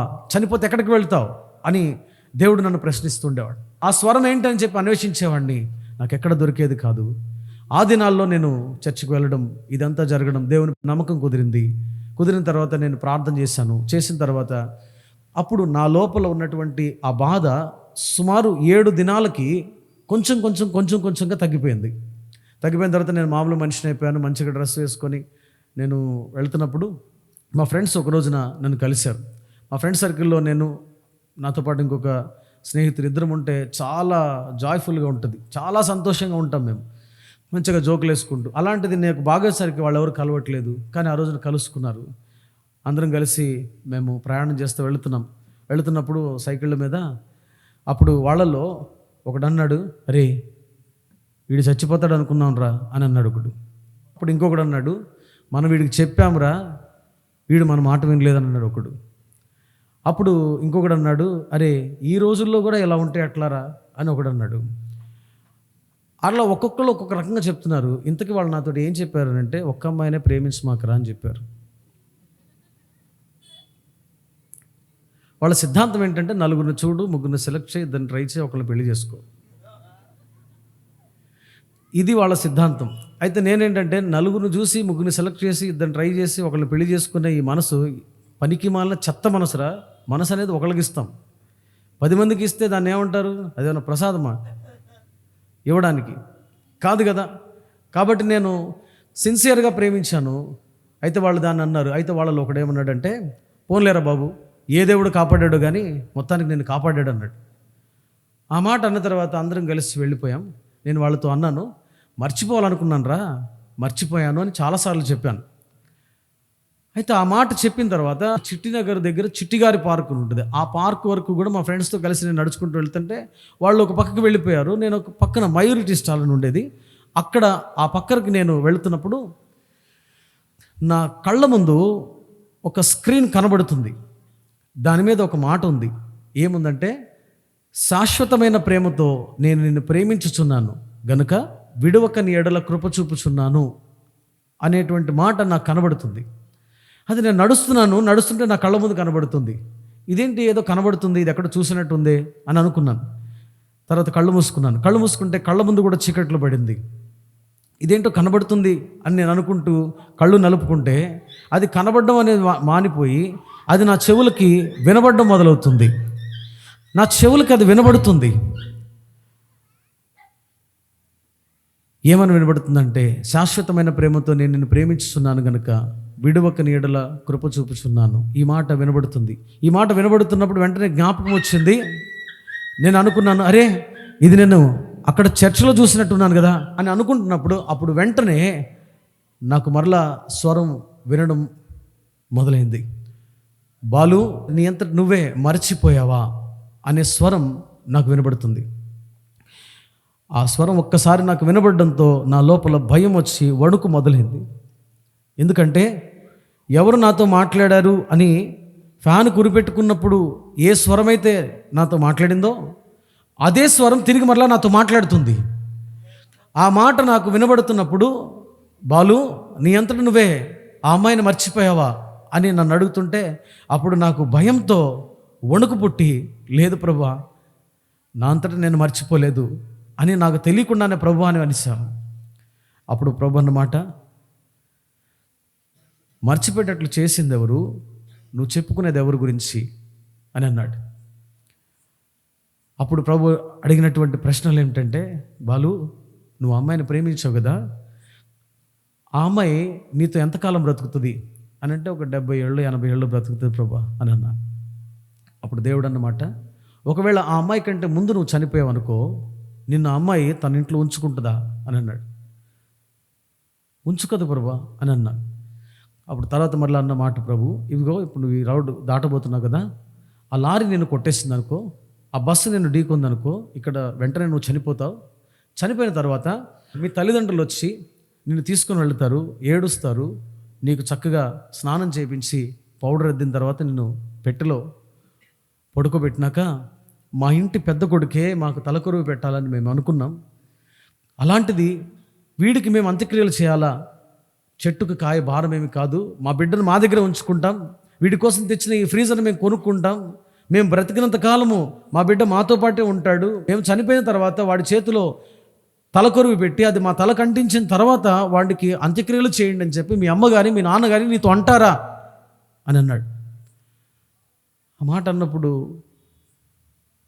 అలా ఎవరంటారు ప్రభు అన్న. అప్పుడు ప్రభు అన్నమాట, అంటే నువ్వు పనికొస్తావంటే నిన్ను ప్రేమిస్తారు, నువ్వు పనికిరావంటే నిన్ను ప్రేమించరు. నువ్వు ప్రేమించిన అమ్మాయినా, నిన్ను ప్రేమించే నీ తల్లిదండ్రులైనా బ్రతికుంటే ప్రేమిస్తారు, చనిపోతే తీసుకెళ్ళి పారేస్తారు. ఉపయోగపడతా ఉంటే ప్రేమిస్తారు, ఉపయోగపడవంటే తీసుకెళ్ళి పారేస్తారు. పనికొస్తే ప్రేమించి పనికి రాకపోతే తీసుకుని వెళ్ళి పారేసేటువంటి తాత్కాలికమైన ఒక ప్రేమ నీకు దక్కలేదని ఫ్యాన్ కురిపెట్టుకుని చచ్చిపోవాలనుకున్నావు కదా. మరి నువ్వు పాపమని తెలిసి, నువ్వు పాపంలో చనిపోవని తెలిసి నిన్ను బ్రతికించుకోవడానికి పరలోకాన్ని వదిలి భూమి మీదకి వచ్చి నీకోసం నువ్వు అనుభవించిన ప్రతి పాప శిక్షను నా మీద వేసుకొని నీకోసం సిలువలో నా ప్రాణం అర్పించి నేనే నీ తండ్రిని, నీకోసం ప్రాణం పెట్టాను అని నీతో ఎన్నోసార్లు మాట్లాడితే మాలవాళ్ళ దేవుడు అన్నావు, మాదిగల దేవుడు అన్నావు, కుల తక్కువ దేవుడు అన్నావు. ఇప్పుడు చెప్పు, ఏ ప్రేమ గొప్పది? నిన్ను వదిలేసి వెళ్ళిపోయిన ఆ అమ్మాయి ప్రేమ గొప్పదా? నీ తల్లిదండ్రుల ప్రేమ గొప్పదా? లేకపోతే నీకోసం ప్రాణం పెట్టిన నా ప్రేమ గొప్పదా? లోకంలో ఒక మాట అంటారండి, ప్రేమించడం కంటే ప్రేమించబడడం గొప్ప అని. నిజమే. ఆ రోజున దేవుడు నాతో ఆ ప్రశ్న వేసినప్పుడు నేనేమీ సమాధానం చెప్పలేక మౌనమై రోడ్డు మీద నిశ్చేష్టుడై అట్లా ఉండిపోయాను. బాధపడతా ఏడుపు వచ్చింది. ఇలాంటి ప్రేమను నేను కాదనుకున్నానా? ఇలాంటి ప్రేమ యేసు ప్రభు యొక్క ప్రేమ అని నేను తెలుసుకున్న తర్వాత ప్రభు నాతో మాట్లాడిన మాట, నిజమైన ప్రేమకు అర్థాన్ని చూపించింది నేను. నీకోసం చచ్చిపోతాననే వ్యక్తిని నువ్వు వినుంటావేమో కానీ నీకోసం చనిపోయిన వాళ్ళని ఎవరు నేను చూసావా? నన్ను తప్ప. నీకోసం సిలువలో మరణించిన నా ప్రేమ తెలియక నా ప్రజలు ఎంతోమంది చనిపోతున్నారు, వాళ్ళ దగ్గరికి వెళ్ళి నా ప్రేమ వార్త చెప్తావా అని ప్రభు అన్నాడు. ఆ మాట ప్రభు అడిగినప్పుడు దేవుని దగ్గర, ప్రభు నేను ఖచ్చితంగా నీ ప్రేమను ప్రకటిస్తాను, నేను పొందిన ప్రేమ ఇంత గొప్ప ప్రేమ అని తెలుసుకొని దేవుని దగ్గర తీర్మానం చేసుకొని క్షమాపణ కోరి ఆ రోడ్డు మీదే మారు మనసు పొంది ఆ తర్వాత దేవుని మందిరానికి వెళ్ళడం మొదలుపెట్టాను. మందిరానికి వెళ్ళిన కొన్ని దినాల్లోనే మరి మా సేవకుని యొక్క తల్లిగారికి ఆరోగ్యం బాగోకపోతే మరలా నేను ఆమె దగ్గరికి వెళ్ళడం జరిగింది హైదరాబాద్లో. ఆమె దగ్గరికి వెళ్ళినప్పుడు ఆవిడ నన్ను చూసి, బాబు నువ్వెవరు అని చెప్పి నన్ను అడిగారు. అడిగితే నేను అన్నాను, ఇలా పలానా. ఒకరోజు తల మీద బైబిల్ పెట్టి ప్రార్థన చేసినప్పుడు నల్లబట్టలు కనిపించినాయి, నువ్వేనా అని అన్నారు. అంటే అవునమ్మా నేనే అన్నాను. చర్చికి వస్తున్నావా అన్నారు. వస్తున్నానమ్మా అని. సరే అయితే మంచిది బాబు, మరి నిన్నొక ప్రశ్న అడుగుతాను, నాకు సమాధానం చెప్తావా అంది. చెబుతానమ్మా అడగండి అన్న. అప్పుడు ఆవిడ అన్నమాట ఏంటంటే, నీ తల మీద బైబిల్ పెట్టి ప్రార్థన చేసినప్పుడు నల్లబట్టలు మాత్రమే కాదు 3 దర్శనాలు కనబడ్డాయి నాకు ఆ రోజు. ఆ 3 దర్శనంలో నల్లబట్టలు కనిపించినాయని చెప్పాను, 2 చెప్పలేదు నేను. అంటే అప్పుడు నేను అన్నాను, అవునమ్మా నేను ఇలా దేవునికి వ్యతిరేకంగా ఉండేవాడిని, దేవుడు నన్ను దర్శించాడు అని నేను విషయం చెప్పాను. చెప్పిన తర్వాత ఆవిడ, మంచిది బాబు, మరి ఆ రోజున నాకు నల్లబట్టలతో పాటు ఒక అమ్మాయి కనిపించింది, ఎవరు అమ్మాయి అని అన్నారు. మా ఇంట్లో వాళ్ళందరూ అడుగుతున్నారు, ఎలా నమ్ముకున్నారా దేవుణ్ణి, ఎట్లా వస్తున్నారా చర్చికి అని అడుగుతుంటే నేను సమాధానం చెప్పలేదు ఎవరికి. కానీ ఆ రోజున ఆమె ఆ మాట అడిగినప్పుడు చెప్పాను, నేను ప్రభుని నమ్ముకున్నానంటే. మంచిది బాబు, ఆ రోజున ఇంకొక దర్శనం దేవుడు చూపించాడు. అదేమిటంటే, నువ్వు బైబిల్ బ్యాగ్ వేసుకున్న ఒక దేవుని సేవకుడిగా నిన్ను ఆ రోజున నేను చూశాను. దేవుడు నిన్ను కోరుకుంటున్నాడు, నీకు కొన్ని వాగ్దానాలు ఇస్తాను, అవి నువ్వు చదువుకొని ప్రార్థన చేసుకొని చెప్పింది. అప్పుడు ఆ రోజున ఆమె మార్క్స్ వార్త 16వ అధ్యాయం 15వ వచనాన్ని, ఆ వచనం నుండి చివరి వచనం వరకు చదువుకోమని చెప్పింది. ఆ తర్వాత కీర్తన గ్రంథం 51వ అధ్యాయం, 61వ అధ్యాయం, 120, 121, అలా 145, 146 ఆ గ్రంథాలు ఆమె అధ్యాయాలు చూపించి వీటిని చదువుకొని ప్రార్థన చేసుకోమని చెప్పింది. చెప్పిన తర్వాత నేను సరే అని చెప్పి ప్రార్థన చేసుకుంటూ ఉండగా దేవుడు నన్ను దర్శించాడు. నేను పాపినని గ్రహించి ప్రభు దగ్గర నా పాపం ఒప్పుకొని రక్షించబడ్డాను. రక్షించబడిన తర్వాత దేవుడు వెంటనే నన్ను తన సేవ కొరకు ప్రభు పిలిచాడు. పిలిస్తే ఆ విషయం ఇంట్లో చెప్పలేదు చాలా కాలం, సంవత్సరం పాటు చెప్పలా. ఎందుకంటే ఇంట్లో ఉన్న ఆర్థిక పరిస్థితులను బట్టి నేను చెప్పలేకపోయాను. ఆ తర్వాత ఒక రోజున మా తల్లిదండ్రులకు చెప్పాను, మీతో మాట్లాడాలి అంటే మా నాన్నగారు కూర్చొని మాట్లాడుతుంటే దేవుడు నన్ను సేవకు పిలుస్తున్నాడు, నేను దేవుని సేవ కొరకు యేసుప్రభుని సేవించడానికి వెళ్ళాలనుకుంటున్నానంటే అప్పుడు ఆయన అన్నమాట, నువ్వు యేసుప్రభుని నమ్ముకొని బుద్ధిగా బ్రతుకుతావని చెప్పి మేము నీకోసం ఇన్ని సంవత్సరాలు ప్రార్థన చేశాం, కానీ సంకలో సంచేసుకొని దేశాల మధ్య తిరిగి దేవుని సేవ చేస్తానని చెప్పి నువ్వు అంటావని మేము అనుకోలేదని అన్నారు. ఆ రోజు వాళ్ళు దానికి అభ్యంతరం వ్యక్తపరిచారు. ఇక దేవుని ప్రేమ నన్ను బలవంతం చేస్తుంది, ఆయన సేవకు పిలుస్తున్నాడని చెప్పి రాత్రిపూట మా తల్లిదండ్రులు అందరూ పడుకున్నప్పుడు ఒక జత బట్టలు కవర్ శబ్దం కూడా రానివ్వకుండా అందులో నుంచి ఒక జత బట్టలు బీరువాల నుంచి తీసేసి వాటిని కవర్లో పెట్టుకొని బయటకు వచ్చేసాను. దేనికోసం అంటే దేవుణ్ణి సేవించడానికి. అలా నేను దేవుని సేవించడానికి బయటకు వచ్చేసిన తర్వాత ఎక్కడికి వెళ్ళాలో తెలియక నేను మా సేవకుల దగ్గరికి వెళ్ళినప్పుడు అప్పుడు వాళ్ళు నన్ను ఎంతో ఆదరించి వాళ్ళు నన్ను చేర్చుకొని నా కోసం ప్రార్థన చేయడం మొదలుపెట్టారు. అయితే నేను దేవుని దగ్గర ఒక సూచన అడిగాను, నీ ఏర్పాట్లో నేను ఉంటే నా తల్లిదండ్రులు తిరిగి మరలా వచ్చి పాస్టర్ గారి దగ్గర ఈ అబ్బాయిని సేవకిస్తున్నామని చెప్పేటట్లు చేయమని. ప్రభు ఆ రీతిగానే ఆ రోజున మా తల్లిదండ్రులు దర్శించాడు. 4 రోజులు మా సేవకు నింట ఏడ్చుతూ కన్నీళ్లతో ప్రార్థన చేస్తున్నప్పుడు దేవుడు వాళ్ళని దర్శించడం వలన వాళ్ళు వచ్చి చాలా కూల్గా మాట్లాడి మా అబ్బాయిని దేవుని సేవకిస్తున్నామండి, మీ దగ్గర ఉంచుకోండి అని చెప్పారు. అలా నేను సేవకుల మధ్య 8.5 సంవత్సరాలు ఉన్నాను. చాలా కఠినమైన తర్ఫీదు ఉండేది. మా సేవకులు ఆయన నా మీద చాలా కఠినమైన ప్రేమ చూపించేవాడు. ఆ ప్రేమ నా చుట్టూ ఉన్న వాళ్ళకి చాలా అభ్యంతరంగా ఉండేది. ఎందుకంటే ఆయన చూపించే ప్రేమలో నేను ఎక్కడా తప్పిపోకూడదు, నాకంటే ఇతను బాగుండాలి అని ఆయన నా మీద ప్రేమ చూపిస్తున్నప్పుడు అది తట్టుకోలేకపోయేవాడిని. కాబట్టి కొట్టినా తిట్టినా ఏమన్నా కానీ మౌనంగా అక్కడే సేవలో ఉండి ముందుకు కొనసాగుతున్నప్పుడు కొన్ని దినాలు ఏలూరులో ఉండాల్సి వచ్చింది. కొన్ని దినాలు మా సేవకులు హైదరాబాద్లో ఉంటే అక్కడ కూడా కొన్ని దినాలు ఉన్నాను. ఆ తర్వాత నేను సేవ చేస్తూ ఉండగా ప్రభు నన్ను దర్శించి ఒక నూతన ప్రాంతానికి వెళ్ళమని ప్రభు నాతో మాట్లాడుతున్నప్పుడు నేను ఆ విషయాన్ని మా సేవకులకు చెప్పాను. నా దేవుడు నాతో ఇలా మాట్లాడుతున్నాడు అంటే, మంచిది నాన్న, దేవుడు నీకు తోడుగా ఉంటాడు, ఇంతకాలం నువ్వు చేసినటువంటి సేవను దేవుడు విడిచిపెట్టడు, దేవుని ఏర్పాటు నీ మీద ఉంది కాబట్టి ప్రార్థన చేసుకొని దేవుడు నీతో ఎటు మాట్లాడితే అటు వెళ్ళని చెప్పారు. నేను ఇంచుమించు 40 దినాలు ఉపవాస ప్రార్థన చేసి ఎక్కడికి వెళ్ళాలి సేవకి అని చెప్పి దేవుని దగ్గర ప్రార్థన చేసినప్పుడు ఒక రోజున బట్టిప్రోలు అనేటువంటి ఒక ఊరు నేను వెళుతున్నట్లు నాకు కల వచ్చింది. ఆ కళని నేను చూసి ఉదయాన్నే లేచి ప్రార్థన చేశాను. గుర్తుపెట్టుకోండి, మనకు వచ్చే కళలు అన్నీ దేవుడిచ్చే కాదు, సాతానిచ్చే ఉంటాయి, మన స్వయం నుండి పుట్టే ఉంటాయి, దేవుడిచ్చే ఉంటాయి. కాబట్టి ఆ రోజు నాకు వచ్చినటువంటి కళ ఏమిటి అని దేవుని దగ్గర విచారిస్తే నా డైలీ పోర్షన్స్లో కానీ ఎక్కడ కూడా బైబిల్ నుంచి దేవుడు నాతో మాట్లాడడం నేను గమనించలేదు. ఆ తర్వాత ప్రభు దగ్గర ప్రార్థించాను, ప్రభువా నేను ఎక్కడికి వెళ్ళాలో ఎక్కడ సేవ చేయాలో నువ్వు నాతో మాట్లాడు ప్రభువా అని నేను దేవుని దగ్గర ప్రార్థన చేసినప్పుడు మోకరించిన ప్రతిసారి నున్న అనేటువంటి ఒక శబ్దం నా మదిలో మోగుతుంది. ప్రతిసారి ప్రార్థిస్తున్న ప్రతిసారి ఆ శబ్దం లోపల ప్రతిధ్వనిస్తుంది. నున్న నున్న నున్న నున్న గురించి దేవుడు మాట్లాడుతున్నప్పుడు నున్న అనే పదాన్ని నేను విన్నాను, కానీ నున్నకి నేను ఎప్పుడు వచ్చి చూసిన వాడిని కాదు. మాదంతా దారి, మా అమ్మ వాళ్ళది బందరు వెళ్ళేది, అటువైపు వెళ్ళిపోతాం, ఏలూరు వెళ్ళంటే అటువైపు వెళ్ళిపోతాం, ఎప్పుడు ఈ నూజివీడు దారిలోనికి ఎప్పుడు రాలేదు. ఇంకొకటి ఏంటంటే నాకు నున్న ప్రభు మాట్లాడుతున్నాడు, కానీ నున్నలో సేవ చేయడం నాకు ఇష్టం లేదు. ఎందుకంటే నేను ఎంతో ప్రభువుని దూషించాను, ఎంతో ఆయన బాధ పెట్టాను, కాబట్టి ఆయన ప్రేమని నేను తృణీకరించాను. మరి ఆయన ప్రేమ తెలుసుకున్న వాళ్ళు చాలామంది బీహార్, ఒరిస్సా, మరి మహారాష్ట్ర ఆ ప్రాంతాల్లో ఉన్నారు కదా, అక్కడికి వాళ్ళ కోసం సేవ చేశారు 2 దినాలైనా. అక్కడ ఒక హతసాక్షి అయిపోదామని నేను ఆ తీర్మానంతో ప్రార్థన చేస్తుంటే దేవుడు నున్నకు వెళ్ళమని ప్రభు మాట్లాడు. అప్పుడు నేను ప్రభువుని ఏమన్నానంటే, దేవా నేను నున్నకి వెళ్ళాలి అంటే ప్రతి విషయాన్ని నువ్వు నీ వాక్యం ద్వారా మాట్లాడుతున్నావు, ఈ విషయం కూడా నాతో మాట్లాడు.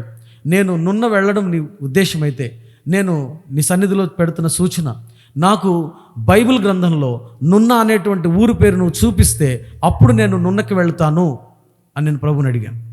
నాకు ఆ పదం కావాలి, అప్పుడు నేను వెళ్తాను. అయితే నాకు తెలిసిన విషయం ఏంటంటే బైబిల్ మనం చదివాం కాబట్టి ఖచ్చితంగా ఆ ఊరి పేరు బైబిల్లో ఉండదు. కాబట్టి నేను నున్న తప్పించుకోవాలన్న ఉద్దేశంతో నేను దేవుని దగ్గర ఆ ప్రార్థన చేశాను. అయితే ఒక దినాన దేవుడు నాతో మాట్లాడుతూ నేను అడిగినటువంటి ఆ ప్రశ్నకు సమాధానం ఇస్తూ నాతో ఒక భాగాన్ని ప్రభు చదివిస్తున్నాడు.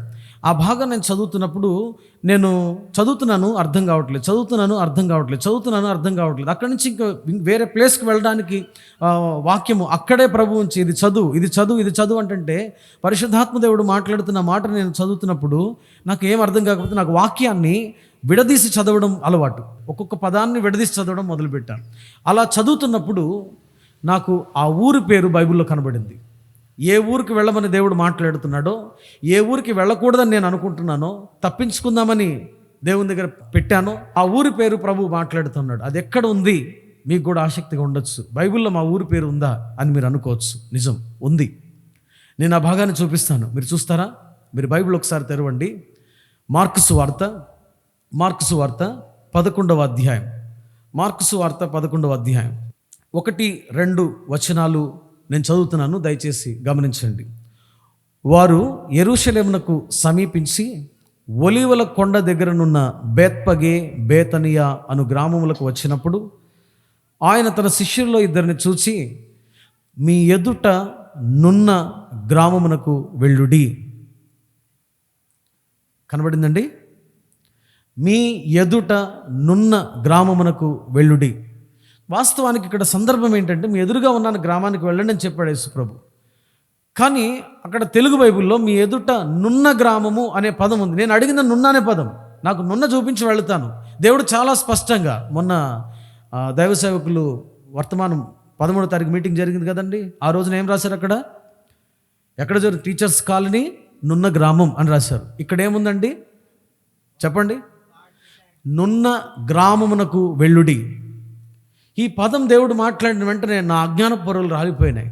నేను నున్నకు వెళ్ళాలి అన్న సంగతి ఇక నేను దేవుని దగ్గర ఏ వంక చెప్పాలని నేను అనుకోలేదు. అప్పుడు నున్నలో ఎవరు తెలియదు కాబట్టి ప్రార్థన చేస్తూ నున్నకి ఒక సేవకుడు నేను వచ్చి ప్రయత్నం చేశాం అద్దింటి కోసం. ఎక్కడ ప్రయత్నం చేసినా ప్రార్థన కోసం గది కావాలి అంటే ఈ ఏరియాలో వెతికాం, చెరువు సెంటర్లో వెతికాం, కోటగడ సెంటర్లో వెతికాం. క్రైస్తవ లైన్లు కూడా చాలామంది ఇవ్వలేదు. ఇలాంటి పరిస్థితుల మధ్యలో వెళుతున్నప్పుడు ఒక చోట ఒక గదిలో అద్దె ఇల్లు చూసి, వాళ్ళు కూడా ప్రార్థన కంటే ఇవ్వలేదని ఆ గదిలో మోకరించి ప్రార్థన చేశాను. ప్రభువా, ఈ ఊరికి నువ్వు నన్ను వెళ్ళమన్నావు, అయితే నువ్వు నా చేయి పట్టుకుని నడిపిస్తే తప్ప నాకు ఈ ఊర్లో ఎవరు తెలియదు కదా, నేను ఎట్లా నడిచేది ఇక్కడ అని దేవుని దగ్గర ప్రార్థన చేస్తే అప్పుడు దేవుడు ఒక విషయం జ్ఞాపకం చేశాడు. అదేమిటంటే, నేను కోదాడ దగ్గర హుజూర్ నగర్ అనేటువంటి ఒక ఊరికి పరిచయకి వెళ్ళాను ఒక దినాన్ని. అక్కడ దేవుని సేవకులు శామ్యూల్ గారని సేవ చేస్తున్నారు. అక్కడ సంఘంలో ఒక విశ్వాసి నేను ఆ రోజున చెప్పిన వర్తమానం విని ఎక్కడ సేవ చేస్తారన్నా అని చెప్పి నన్ను అడిగారు. అడిగితే నేను అన్నాను, ఒక ప్రాంతంలో సేవ చేయడానికి ప్రభు మాట్లాడుతున్నాడన్నా, ప్రార్థన చేయండి అంటే అప్పుడు ఆయన చెప్పిన మాట, మా చెల్లెల్ని మేము నున్నకిచ్చామన్నా, మా చెల్లెల్ని బట్టి మీరు అక్కడ పరిచయం ప్రారంభించవచ్చు అని చెప్పాడు ఆయన. ఆ విషయం అక్కడ ప్రార్థన చేస్తున్నప్పుడు దేవుడు జ్ఞాపకం చేశాడు. అప్పుడు నేను వెంటనే ఫోన్ చేశాను. ఫోన్ చేస్తే ఆయన నెంబర్ ఇచ్చాడు, ఇది మా బావగారి నెంబరు, మీరు ఫోన్ చేయండి అని. అప్పుడు నేను ఆయనకు ఫోన్ చేశాను. అది ఎవరు అంటే, మీరు ఇక్కడ చంటి అని పిలుస్తారు, చంటి అంటేనే మీకు అర్థమవుతుంది కాబట్టి రాజేష్ బ్రదర్ వాళ్ళ భార్య లతక్క, ఆమె ప్రభు నమ్ముకున్నాక రిబ్కా అని ఆమె పేరు. నేను చేసేటప్పుడు ప్రార్థన ఇలానే ప్రార్థన చేస్తాను. కాబట్టి రాజేష్ అన్న వచ్చి నన్ను కలిశారు. కలిసిన తర్వాత, అన్న దేవుడు మిమ్మల్ని ఈ ఊరికి పంపుతున్నాడు కాబట్టి మీకు ఇక్కడ ఏదైనా రూమ్ దొరికేంత వరకు మా ఇంట్లో పెట్టండి అన్నాడు. సరే అని చెప్పి ఆ మాట చెప్పాడు. నేను శ్రీకాకుళం పరిచయకి శ్రీకాకుళం జిల్లా వెళుతుంటే ఆయన, నేను మెడ్రాస్ వెళ్తున్నాను, మళ్ళీ వచ్చి కలుసుకుందాం అన్నాడు. నేను అటు వెళ్ళొచ్చాను, ఆయన కూడా అటు వెళ్ళొచ్చాడు. ఫోన్ చేస్తే ఫోన్ ఎత్తలేదు. అలా ఇంచుమించు 3 నెలలు ఆయన ఫోన్ ఎత్తని పరిస్థితుల్లో, ఎందుకు ఫోన్ ఎత్తట్లేదో తెలియక నేను దేవుని దగ్గర ప్రార్థన చేస్తున్నప్పుడు ఒక రోజున ఒక సేవకుడు అడిగాడు, అన్న మీరు మొదలు పెట్టారంటే, లేదన్నా మొదలు పెట్టలేదు. మరి ఏంటన్నా మరి ఇప్పుడు దాకా ఆలస్యం అని అంటే, అప్పుడు ఆ బాధ తట్టుకోలేక వెళ్ళి మోకరించి దేవుని దగ్గర ప్రార్థన చేశాను. ప్రభువా, నున్నకు వెళ్ళమని నువ్వు చెప్పావు కదా, మరి అక్కడ నా పరిస్థితి ఏంటి, నేను ఎలా వెళ్ళాలి అని అంటే, అప్పుడు ప్రభు అన్నమాట, నేను వెళ్ళమని నీకు ఎప్పుడో చెప్పాను, కానీ నువ్వే ఒక మనిషిని ఆధారం చేసుకుని ఆగిపోయావు అని ప్రభు అధినాన్ని మాట్లాడాడు. ఆ రోజున దేవుని దగ్గర నేను చాలా పశ్చాత్తాపడ్డాను. ప్రభువా, నా పొరపాటు క్షమించు, నిజమే నువ్వు వెళ్ళమన్నావు కానీ ఆలస్యమైంది, నన్ను క్షమించు ప్రభా అని చెప్పి దేవుని దగ్గర క్షమాపణ కోరి, మరి నేను ఎలా వెళ్ళాలి ప్రభా అంటే, నువ్వు వెళ్ళి మొదలుపెట్టు అని అన్నాడు. ఎక్కడ మొదలు పెట్టాలన్నా, నువ్వు వెళ్ళి ఏ చెట్టు కిందైనా మొదలుపెట్టు, నేను నీకు సహాయపడతాను అని ప్రభు అంటే, అప్పుడు నేను అన్నాను, ప్రభా నిజంగా నేను చెట్టు కిందకి వెళ్ళి మొదలు పెట్టాలా, అట్లయితే నాతో మాట్లాడు ఈరోజు బైబిల్ చదువుతున్నాను కదా, నా దినపాఠంలో మాట్లాడు అని అంటే, అప్పుడు ప్రభు యోహాను సువార్త 21వ అధ్యాయంలో మాట్లాడిన మాట, తండ్రి నన్ను పంపిన ప్రకారము నేను మిమ్మల్ని పంపుచున్నాను అనే పదము ద్వారా దేవుడు నాతో మాట్లాడు. అది చదివినప్పుడు పరిశుద్ధాత్మ దేవుడు ఏమన్నాడంటే, లోకరక్షకుడైన నేను మనుషుల కొరకు ప్రాణం పెట్టడానికి భూమి మీదకి వచ్చినప్పుడు నాకే స్థలం లేక నన్ను తీసుకెళ్లి పశువుల తట్లో పరుండబెట్టారే. నాకే స్థలం లేని ఈ లోకంలో నీకు స్థలం కావాలంటే నేను ఎక్కడిచ్చేది? నువ్వు వెళ్ళి ఎక్కడైనా పని మొదలుపెట్టు అని అంటే, ఆ రోజున నేను ఇంకా ప్రభు దగ్గర క్షమాపణ కోరి, నేను చేసిన ఆలస్యాన్ని బట్టి క్షమాపణ కోరి ఒక 2 చేపలు కొని నున్నలో వెతికాను ప్రభు చెప్పినటువంటి చెట్టు ఎక్కడుంది అని. అలా వెతుకుతూ కోటకట్ట సెంటర్ దగ్గరికి వచ్చి వికాస్ కాలేజ్ రోడ్లోకి వెళ్ళాము. ఎక్కడా చెట్టు కనబడట్లేదు. అప్పుడు దేవుని దగ్గర ప్రార్థిస్తుంటే ప్రభు అన్నాడు, ఇటు కాదు, నువ్వు దక్షిణ హస్తానికి వెళ్ళాలి అని అన్నాడు. అప్పుడు నేను మరలా వెనక్కి వచ్చి కుడివైపు తిరిగి వస్తున్నాను. కుడివైపు తిరిగి ఇట్లా వస్తుంటే ముందుకి ఈ ఇంచుమించు మరి ఈ నున్న ప్రాంతం ఎక్కడుంది, ఎక్కడ వరకు దీని ఎండింగ్, దేవుడు నున్నలో ఉండమన్నాడు కదా, మళ్ళీ నేను నున్న దాటి ఆ గిరి బౌండరీ దాటి ఎక్కడ ఉండాలా అని ప్రార్థన చేస్తూ ఉంటుంటే మనసులో ఒక సహోదరి పక్కన ఉంటే నేను ఆవిడని అడిగాను, ఏమండి ఎక్కడ వరకు నున్నా అని అంటే, అప్పుడు ఆవిడ అనేది, అదిగోండి అక్కడ వరకు నున్నే, అది దాటితే నున్న కాదు అని చెప్పింది. అప్పుడు నేనప్పుడు నడుచుకుంటూ అట్లాగా ఆటోలో ప్రయాణం చేసుకుంటూ మేము ముందుకు వచ్చాం. నేను, నా తమ్ముడు, నా తల్లి, అట్లానే మరొక సహోదరుడు, మేము కలిసి వచ్చాం. వచ్చి ఎక్కడ ఉంది చెట్టు అని వెతుకుతున్నాను. నేను వెతుకుతూ ఉన్నప్పుడు మరి దేవుడు నాకు చెప్పిన ప్రకారం నాకు ఒక చెట్టు కనబడింది. ఒక చెట్టు, దాని చుట్టూ గట్టు కట్టి ఉంది. ఆ చెట్టుని మేము చూసాం. అది ఎక్కడుంది చూడండి, ఆ చెట్టు మీకు చూపిస్తాను చూడండి. మా బ్రదర్స్ మీకు ఆ చెట్టు చూపిస్తారు. నున్నలో ఒక చెట్టు, దాని చుట్టూ ఒక గట్టు ఉంది. ఈ చెట్టు మీరు చూసారండి? ఎక్కడుందండి ఈ చెట్టు? మీరు ఈ సందు చివరికి వెళితే శ్మశానం దగ్గర కనబడుతుంది. ఈ చెట్టు కనబడింది. ఈ చెట్టు చుట్టూ గట్టు కనబడింది. మేము ఇంకా చూసిన తర్వాత ఇక్కడ ఎందుకు ఆపాలంటే, దీని మీద చేపలు వేయండి, దేవుడు మాట్లాడాడు, ఇక్కడ ప్రార్థన మొదలు పెట్టాలి అని అన్నా. అప్పుడు మేము అక్కడ ప్రార్థన మొదలు పెట్టాం. చూడండి, అప్పుడు పక్కన ఒక విశ్వాసులు ఉండేవాళ్ళు. ఆయన పేరు నాగేశ్వరరావు, ఆయన భార్య పేరు కుమారి. వాళ్ళు ఆ చివర ఉండేవారు. దూనపూడి నాగేశ్వరరావు కుమారి అని అంటారు వాళ్ళని. ప్రతి ఆదివారం సాయంత్రము అక్కడ మొదటి రోజు ఫోటో తీసాం. అది అక్కడ మేము ప్రార్థన చేయడం మొదలుపెట్టాం. కొన్ని ఫొటోస్ ఉన్నాయి, స్లైడ్స్, వేరే స్లైడ్స్ కూడా చూపించండి. చూడండి, ఇప్పుడు ఇంకా క్లారిటీ కనబడుతుంది మీకు.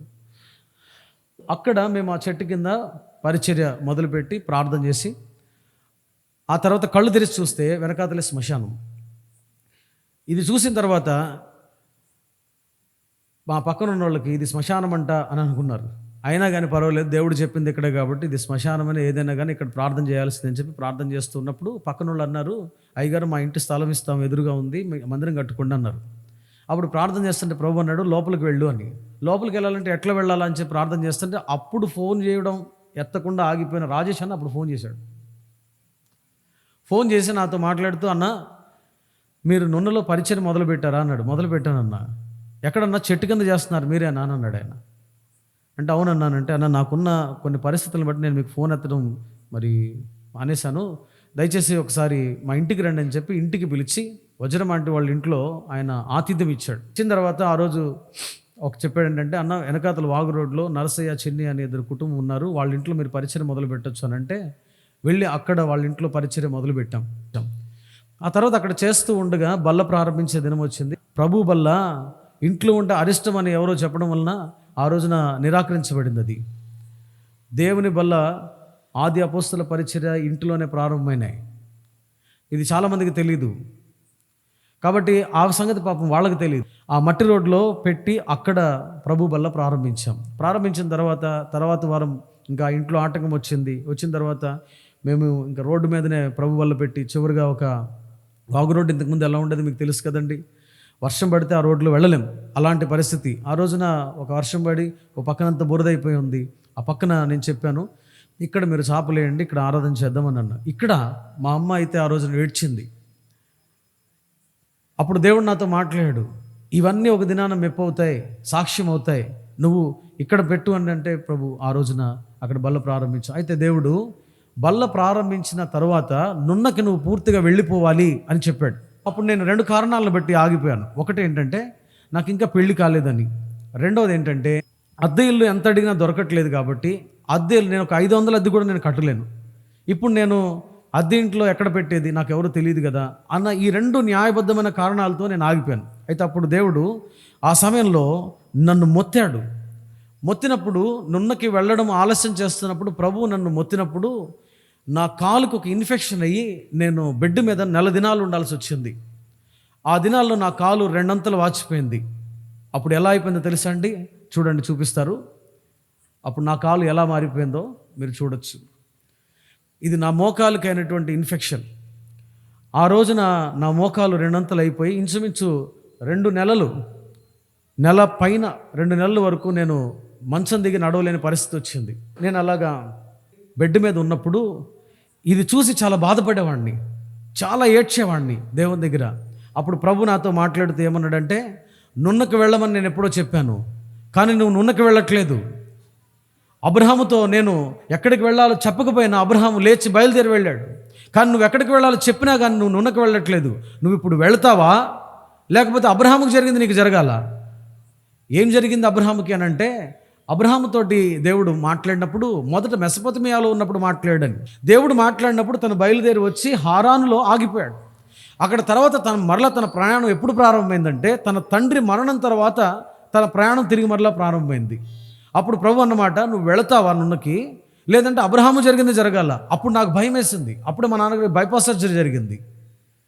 ప్రభు నన్ను క్షమించని చెప్పి దేవుని దగ్గర క్షమాపణ కోరాను. ప్రభుని అడిగాను.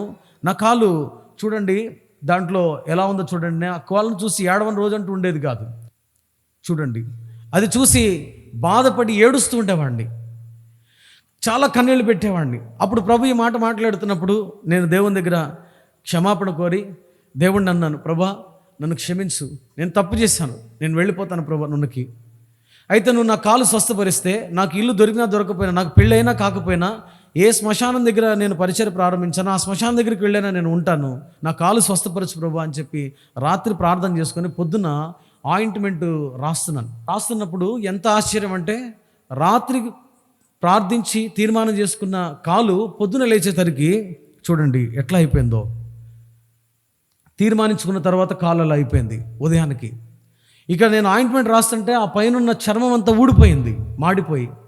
అప్పుడు నేను దేవుని దగ్గర అడిగాను, ప్రభా ఏంటిది అని అంటే, అప్పుడు ప్రభు అన్నాడు, నువ్వు చేసుకున్న తీర్మానానికి నేను నిన్ను నమ్మాను, మరి నేను నిన్ను ఎంతవరకు నమ్మొచ్చు అని ప్రభు అంటే, అప్పుడు నేను, ప్రభా నన్ను ఇంత నమ్మావా, నా మాట నువ్వు ఇంత వింటున్నావా, నేను నున్నకి వెళ్ళడం అంతా నీ ప్రణాళికలో ఉందా, నేను ఖచ్చితంగా వెళ్ళిపోతాను ప్రభా అని చెప్పి ఆ రోజు కుంటుతూ, నాకు ఆ రోజు కూడా ప్రయత్నం చేశాను, ఎక్కడ దొరకలేదు.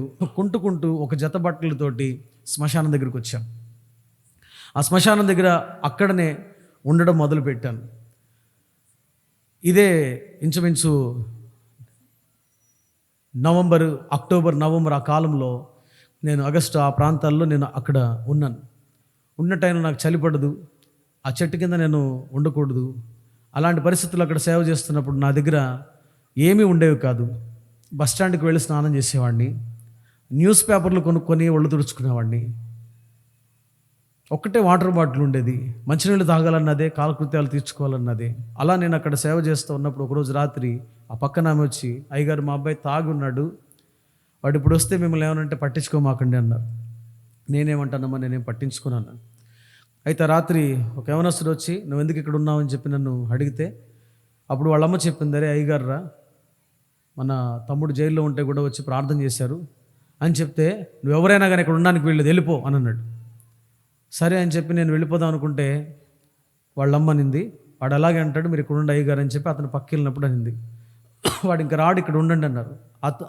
వాళ్ళ అమ్మ, వాళ్ళ నాన్న, అలానే అతని భార్య, వీళ్ళు ముగ్గురు ఆ మాట అన్నారు. అన్న తర్వాత సరే అని చెప్పి నేను వెళ్ళకుండా అక్కడే ఉన్నాను. అయితే అతను మళ్ళీ వచ్చాడు. మళ్ళీ వచ్చిన తర్వాత, ఉండొద్దని చెప్పాను కదా, నువ్వు ఎందుకున్నావురా ఇక్కడ అని చెప్పి వాళ్ళ అమ్మను కొట్టాడు. కొడితే ఆమె శ్మశానంలోకి పారిపోయింది. పారిపోయిన తర్వాత మళ్ళీ నువ్వు ఎందుకున్నావు ఇక్కడ అని నన్ను అడుగుతుంటే, ఇంక ఎందుకు వచ్చిన గోలవైతంతో వెళ్ళిపోదాం అనుకుంటే ఆమె ఆపిందని చెప్పి నేను వెనక్కి తిరిగి వెళ్ళిపోతా మదర్ తెరిసా ట్రస్ట్ వరకు వెళ్ళాను. వెళ్ళిన తర్వాత తన వెనకాత నడుచుకుంటూ తప్పైపోయింది క్షమించండి అన్నట్లు నన్ను వెనక్కి పిలిచాడు.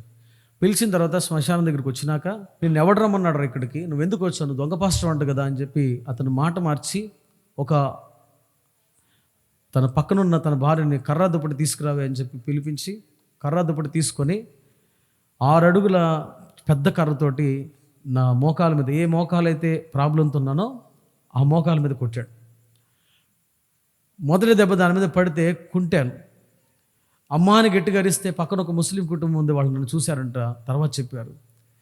గట్టిగా అమ్మాని అరుచుకుంటూ ఇక అతను నన్ను కొడుతుంటే నేను చెప్తున్నాను, అయ్యా దేవుని ప్రేమ తెలియపరచడానికి నేను ఇక్కడికి వచ్చాను, దేవుడు నన్ను ఈ ఊరు వెళ్ళమన్నాడు, అందుకే నేను ఇక్కడికి వచ్చానయ్యా అని అంటే అతను నా మాట వినట్లేదు, నన్ను కొడుతూనే ఉన్నాడు.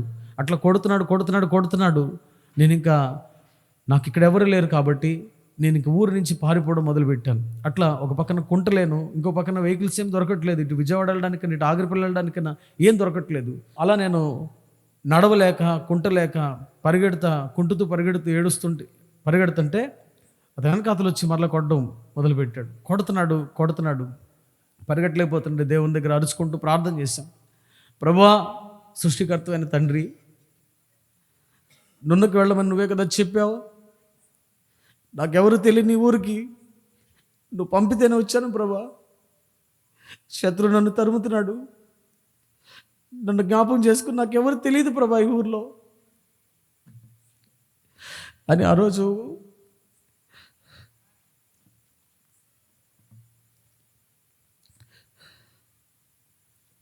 బాధపడుతూ ఏడుస్తూ పరిగెడుతూ ఉంటుంటే నా ప్రార్థన విన్నటువంటి దేవుడు వెంటనే, బ్రదర్ ఎవరు తెలియదు కానీ నేను తెలిసిన వ్యక్తిలాగా స్పీడ్గా బండి తీసుకొచ్చి రండి ఎక్కడని చెప్పి బండికి ఇచ్చుకున్నాడు. ఆ రోజున బండి ఎక్కా, వెళ్ళిపోతుంటే ఆయన అన్నాడు, మీరెవరండి అంటే చెప్పాను, నేను ఇలా పాస్టర్ గారిని. అప్పుడు అతను అన్నాడు, మీరు ఇలాగే వెళ్ళి నిన్న పోలీస్ స్టేషన్లో కంప్లైంట్ పెట్టండి. నేను అన్నాను, లేదు బ్రదర్ నేను పెట్టను అన్నా. అదేంటండి, వాళ్ళని అట్లా వదలకూడదు అన్నాడు. నేను అన్నాను, నేను చదువుతున్న దేవుని వాక్యంలో పగ తీర్చుట నా పని అని దేవుడు చెప్పాడండి, కాబట్టి నేను అతని గురించి నేను చేయాలనుకోవట్లేదు, అతను నేను క్షమిస్తున్నాను, దేవుడు అతను క్షమించాలి అని చెప్పి. అయితే ఇక ఇంటికి వెళ్ళలేదు, ఒళ్ళంతా రక్తం గడ్డలు కట్టేస్తుంది. తెలిసిన సేవకులు ఉంటే వాళ్ళ ఇంటికి వెళ్ళాను. ఆ రాత్రి మరి వాళ్ళు ప్రార్థన చేశారు. ఆ రోజున ఓ పాట పాడుకున్నాను. ఒక సేవకుడు వాక్యం చెప్తే ఆ పాట ఏం పాట అంటే, ప్రభు సేవలోని శ్రమలు కఠిన దుఃఖ బాధల్, ప్రభు సేవలోని శ్రమలు కఠిన దుఃఖ బాధల్ బహుమానములుగా మారి కాంతి కిరీటమౌను, బహుమానములుగా మారి కాంతి కిరీటమౌను,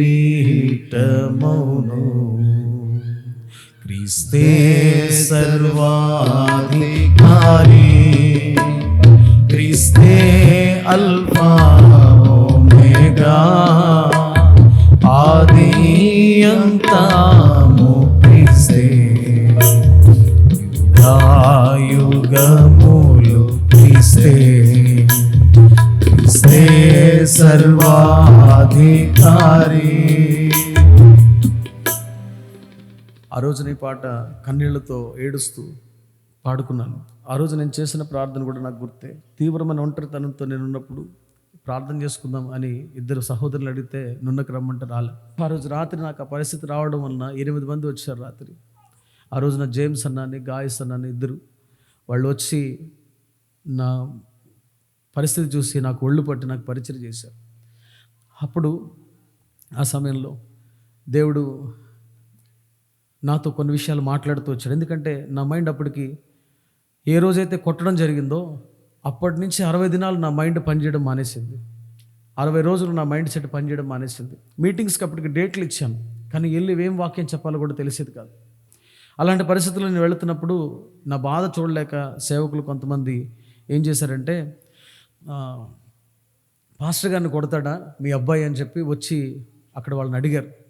అడిగితే అప్పుడు వాళ్ళు అతన్ని సమర్థించారు. సమర్థించకపోగా అన్న ఇంకొక మాట ఏంటంటే, అది విన్నప్పుడే బాధపడ్డాను, ఏడ్చాను. వాడు మా అమ్మ చేయి పట్టుకున్నాడు, అందుకే వాడిని కొట్టాననే మాట చెప్పారు. ఈ మాట విన్నప్పుడు, ప్రభా ఇంత అన్యాయమా? నేను దేవుని దగ్గర ఏం ప్రార్థన చేస్తున్నానంటే 2 విషయాలు ప్రార్థన చేస్తున్నాను. సేవకుల జోలికి వస్తే 2 విషయాలు జరుగుతాయి. ఒకటి, ఆ వ్యక్తిని భూమి మీద లేకుండా చేస్తాడు. రెండోది, ఆ వ్యక్తికి రక్షణ అనే దేవుడు ఇస్తాడు. నేను ప్రభుని అడిగింది రెండోది, ప్రభా అతనికి మారు మనస్సు ఇవ్వు, రక్షణ ఇవ్వని చెప్పి నేను ప్రార్థన చేస్తుంటే, ఇంత అన్యాయంగా మాట్లాడుతున్నారండి ప్రభా అని నేను ప్రార్థన చేస్తుంటే, అప్పుడు దేవుడు అన్నమాట, లోకులు నెమ్మదిగా ఉన్నది, భయమేమీ లేదని చెప్పుకున్న దినమున హఠాత్తుగా వారి మీదకి నాశనం వస్తుందని దేవుడు మాట్లాడు. ఆ తర్వాత జకర్యా గ్రంథంలో నుండి, మిమ్మల్ని ముట్టినవాడు తన కనగుడ్డును ముట్టినవాడని దేవుడు ఎంచుతున్నాడు. నన్ను ఒకరు ముడతారన్న సంగతి తెలిసి నా ప్రభు నాకు ముందే వాగ్దానం ఇచ్చాడు జనవరిలో. కాబట్టి ఆ వాగ్దానం చూసి ప్రార్థన చేసుకొని ప్రభు దగ్గర ఆ విషయాన్ని వదిలిపెట్టిన తర్వాత జరిగిన విషయం ఏంటంటే, ఇంచుమించు 5 నెలల తర్వాత కేసు పెట్టమన్నారు. నేను పెట్టలేదు. ఒక పాస్టర్ గారు వచ్చి అన్నారు, ఇదే చెట్టు కట్టి కొడతాం వాడిని, వీళ్ళ మావయ్య గారు ఎస్ఐ ఉన్నాడు, చెబితే లోపలేసి బయటకు కూడా తీసుకురాడు, కానీ వాడిని కొడతాడా పాస్టర్ గారిని అని అంటే, వాళ్ళు అతను సమర్థించారు. ఇంకా నేను దేవునికి అప్పచెప్పి వదిలేసిన తర్వాత ప్రభు దగ్గర ప్రార్థిస్తున్నప్పుడు దేవుడు ఆ మాటలు మాట్లాడాడు. ఏం జరిగింది తర్వాత అంటే, 5 నెలలకి, ఈ సందర్భం జరిగిన 5 నెలలకి వాళ్ళ నాన్న చనిపోయాడు. ఈ సందర్భం జరిగిన అతను చనిపోయిన 5 నెలలకి వాళ్ళ అమ్మ చనిపోయింది. ఆ తర్వాత వీళ్ళిద్దరూ చనిపోయినటువంటి 1 సంవత్సరానికి ఆ రోజున కర్ర దుప్పటి ఇవ్వడానికి ముందుకొచ్చి కర్ర దుప్పటి ఇచ్చిన ఆ భార్య కూడా చనిపోయింది. ఈ 3 మరణాలు జరుగుతూ వచ్చాయి.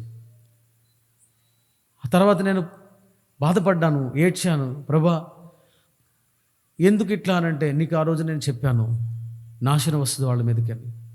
నేను ఇంకా ప్రార్థన చేసుకొని ఆ సమయంలో వికాస్ కాలేజ్ రోడ్లోకి వెళుతున్నప్పుడు అద్దెంటి కోసం చూస్తుంటే ఒక చిన్న రూమ్, సరస్వతి స్కూల్ యువతల పోలారెడ్డి సుబ్బారెడ్డి గారి ఇంట్లో ఓ చిన్న రూమ్ దొరికింది. నిజంగా ఎంత ఆశ్చర్యం అంటేనండి, దేవుని పిల్లలు అయ్యుండి కూడా నేను ఈ కాలనీలోకి వచ్చినప్పుడు కూడా, అవతల వేరే కాలనీలోకి వెళ్ళినప్పుడు కూడా ప్రార్థన అంటే అద్దెకి ఇవ్వలేదు. ఆ తర్వాత కొంతమంది ఉంచుకొని కూడా నేను కట్టలేను కాబట్టి ఎక్కువ అద్దె చెప్పారు. అయితే వాళ్ళు అన్యజనులై ఉండి కూడా వాళ్ళెంతో భక్తిపరులు, పోలారెడ్డి సుబ్బారెడ్డి గారు ఆంటీ గారు వాళ్ళెంతో భక్తిపరులు. వాళ్ళు పూజించేటువంటి విగ్రహాలను ఎంతో నిష్టగా పూజిస్తారు. అయితే ఆ రోజు నేను అడిగినప్పుడు దేవుడు వారిలో కార్యం చేసి ఆ గది తీసుకోమని ప్రార్థనకి ఇచ్చారు. ఆ తర్వాత ఆ చిన్న ప్రార్థన, ఆ చిన్న గదిలో 7 అడుగులు వెడల్పు ఉంటుంది, 10 అడుగులు పొడుగు ఉంటుంది. ఆ చిన్న గదిలో పరిచయం మొదలుపెట్టాం. ఆ తర్వాత ఆ పక్కన ఒక రూమ్ ఖాళీ అయితే దాన్ని తీసుకున్నాం, ఆ పక్కన ఇంకొక రూమ్ ఖాళీ అయితే దాన్ని తీసుకున్నాం. అట్లా ఆ వెనకాతలో ఉన్నటువంటి స్థితి చూసి పాస్టర్ గారు హిందువుల ఏరియాలో, అందులో రెడ్లు ఉన్నటువంటి ప్రాంతంలో వాళ్ళు అసలు ఉండడం జరుగుతుందా, పరిచయం జరగడం. కానీ అక్కడ ఉండేటువంటి చుట్టూ ఉన్న అంకుల్ వాళ్ళు, ఆంటీ వాళ్ళు చాలా మంచి వాళ్ళు. వాళ్ళు నన్ను ఎంతో ప్రేమించి, ఇతను ఎవరికి అభ్యంతరంగా ఉండడు, గట్టిగా అరుపులు కేకలు ఇట్లాంటివి ఉండవు.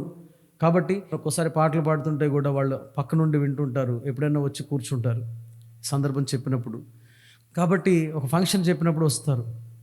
అలాంటి మంచితనాన్ని బట్టి, దేవుడు ఆ కృప చూపించడాన్ని బట్టి అక్కడ పరిచర్య జరుగుతుంది. ఆ తర్వాత ఆ రూమ్ ఖాళీనప్పుడు ఇక్కడ మందిరంగా చేసుకుంటాం అని అడిగితే దానికి కూడా వాళ్ళు పర్మిషన్ ఇచ్చారు. మీరు ఒకసారి వచ్చి చూడండి. చాలామంది అంటారు ఇది మీ సొంతదా అని చెప్పి. సొంతది కాదు, దేవుడు తన పరిచర్య జరిగించడం కోసం ప్రభు ఇచ్చాడు.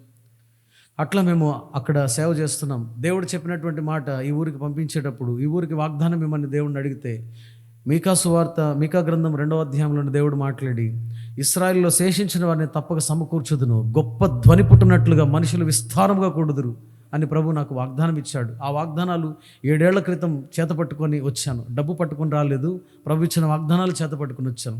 ఎవరో బంధువులు ఉన్నారని రాలేదు, దేవుడిచ్చిన వాగ్దానం పట్టుకొని వచ్చాను. అయితే దేవుడు అలా నడిపించి అక్కడ ప్రభు స్థిరపరిచాడు. అక్కడ పరిచర్య జరుగుతుంది. ఇక నా వివాహ విషయానికి వస్తే, నా వివాహం కోసం దేవుని పాదాల చెంత దైవ చిత్తాన్ని తెలుసుకోవడానికి 14 సంవత్సరాలు ప్రార్థన చేశాను. 14 ఏళ్ళు. ఒకటి దేవుని దగ్గర పెట్టింది ఏంటంటే, నేను ప్రేమించే అమ్మాయి కాదు, అది అయిపోయింది. దేవుడు ప్రేమించే అమ్మాయి నాకు కావాలి. పెళ్ళి అనేసరికి మన సొంత కన్నులతో చూసింది కాదు, దేవుడు చూసిన వ్యక్తిని చేసుకోవాలి అని నేను దేవుని దగ్గర ప్రార్థన చేస్తూ దేవుని దగ్గర పెట్టింది ఒకటే, దేవుడు పెట్టలేదు కులాన్ని. కానీ అంతకుముందు నేను దాన్ని పట్టుకుని విరవిగాను. కులం దేవుడు పెట్టలేదు కాబట్టి నా కులంలో అమ్మాయిని అయితే నేను చేసుకోకూడదు అనుకున్నాను. ఆ తర్వాత ఏ ప్రాంతమైనా దేవుడిస్తే ఖచ్చితంగా చేసుకోవాలనుకున్నాను. ఆ వ్యక్తిని అసలు చూడకూడదు అని తీర్మానించుకున్నాను. అలా నేను దేవుని దగ్గర ప్రార్థన చేస్తుంటే ఇంచుమించు 200-300 సంబంధాలు వచ్చినాయండి. హెబ్రోన్ నుంచి తిమోతి అంకుల్ కూడా కాల్ చేసి సంబంధం ఒకటి ఉందని చెప్పారు. నేను చాలా చిన్నవాడిని, నా పరిచర్య గుర్తించేంత పరిచర్య కాదు, చాలా చిన్నది, సామాన్యుడిని. కానీ అక్కడి నుంచి ఫోన్ కాల్స్ వచ్చి ఇక్కడ పరిచర్య చేస్తున్న సాక్ష్యం విని వాళ్ళు ఫోన్ చేసి మాట్లాడితే, అంకుల్ ప్రభు నాతో మాట్లాడలేదని చెప్పాను. అయితే దేవునికి అప్పచెప్పి వదిలిపెట్టడం వలన ఎంతోమంది వివాహ విషయానికి వచ్చేసరికి వ్యతిరేకులు అయిపోయారు. దేవుని చిత్తం చేయాలని ఆశపడినప్పుడు దేవుడు నా విషయంలో కృప చూపించి నా 2 తమ్ముళ్ళకి ఇంటర్కాస్ట్ మ్యారేజ్ అయింది. నా ఒక్కడికైనా మన కులంలో చేసుకోవాలి, మా ఇంట్లో మా తల్లిదండ్రులకు ఆలోచన ఉంది. అయితే నా భార్య విషయంలో దేవుడు తన చిత్తాన్ని బయలుపరిచినప్పుడు అప్పటికి నేను ఆమెను చూడలేదు, ఆమె పేరు తెలియదు, ఆమె వాట్సాప్ కాల్స్ కానీ ఫేస్బుక్ ఇట్లాంటి ఏమి కూడా తెలియదు. ప్రభు మాట్లాడినప్పుడు మరి ఇంట్లో 2 తమ్ముళ్ళు ఇలా చేసుకున్నారు కదా, మీ సంగతి ఏంటి అని అంటే, అన్నా దేవుడు పెట్టలేదు కులాన్ని, దేవుడు మనిషి పెట్టుకున్నాడు. కాబట్టి నా కులంలో నాకు అవసరం లేదు. చెప్తాను, గుర్తుపెట్టుకోండి, రక్షించబడి కూడా కులం అంటూ కులాన్ని పట్టుకొని తిరిగేవాడు నా దృష్టిలో కుక్కతో సమానం. రక్షించబడి కూడా ఎదుటివాని రక్షణ కొరకు ఒకవేళ నీ కుల ప్రస్తావన తీసుకొని రావాల్సి వస్తే తీసుకురా, తప్పులేదు. కానీ ప్రభువుని అంగీకరించిన తర్వాత దేవుడు పెట్టని దాన్ని ఇంకా నేనేదో పెద్ద ఇది అని నువ్వు అనుకుంటే అది నా దృష్టిలో ఏంటో నేను చెప్తున్నాను అంతే. నేను వేరే వాళ్ళ గురించి ఎవరికి చెప్పట్లేదు. రక్షించబడిన ఒక దేవుని బిడ్డకి కులం లేదు, మతం లేదు, జాతి లేదు, ప్రాంతీయత్వం లేదు, కలర్ లేదు, ఏదీ లేదు.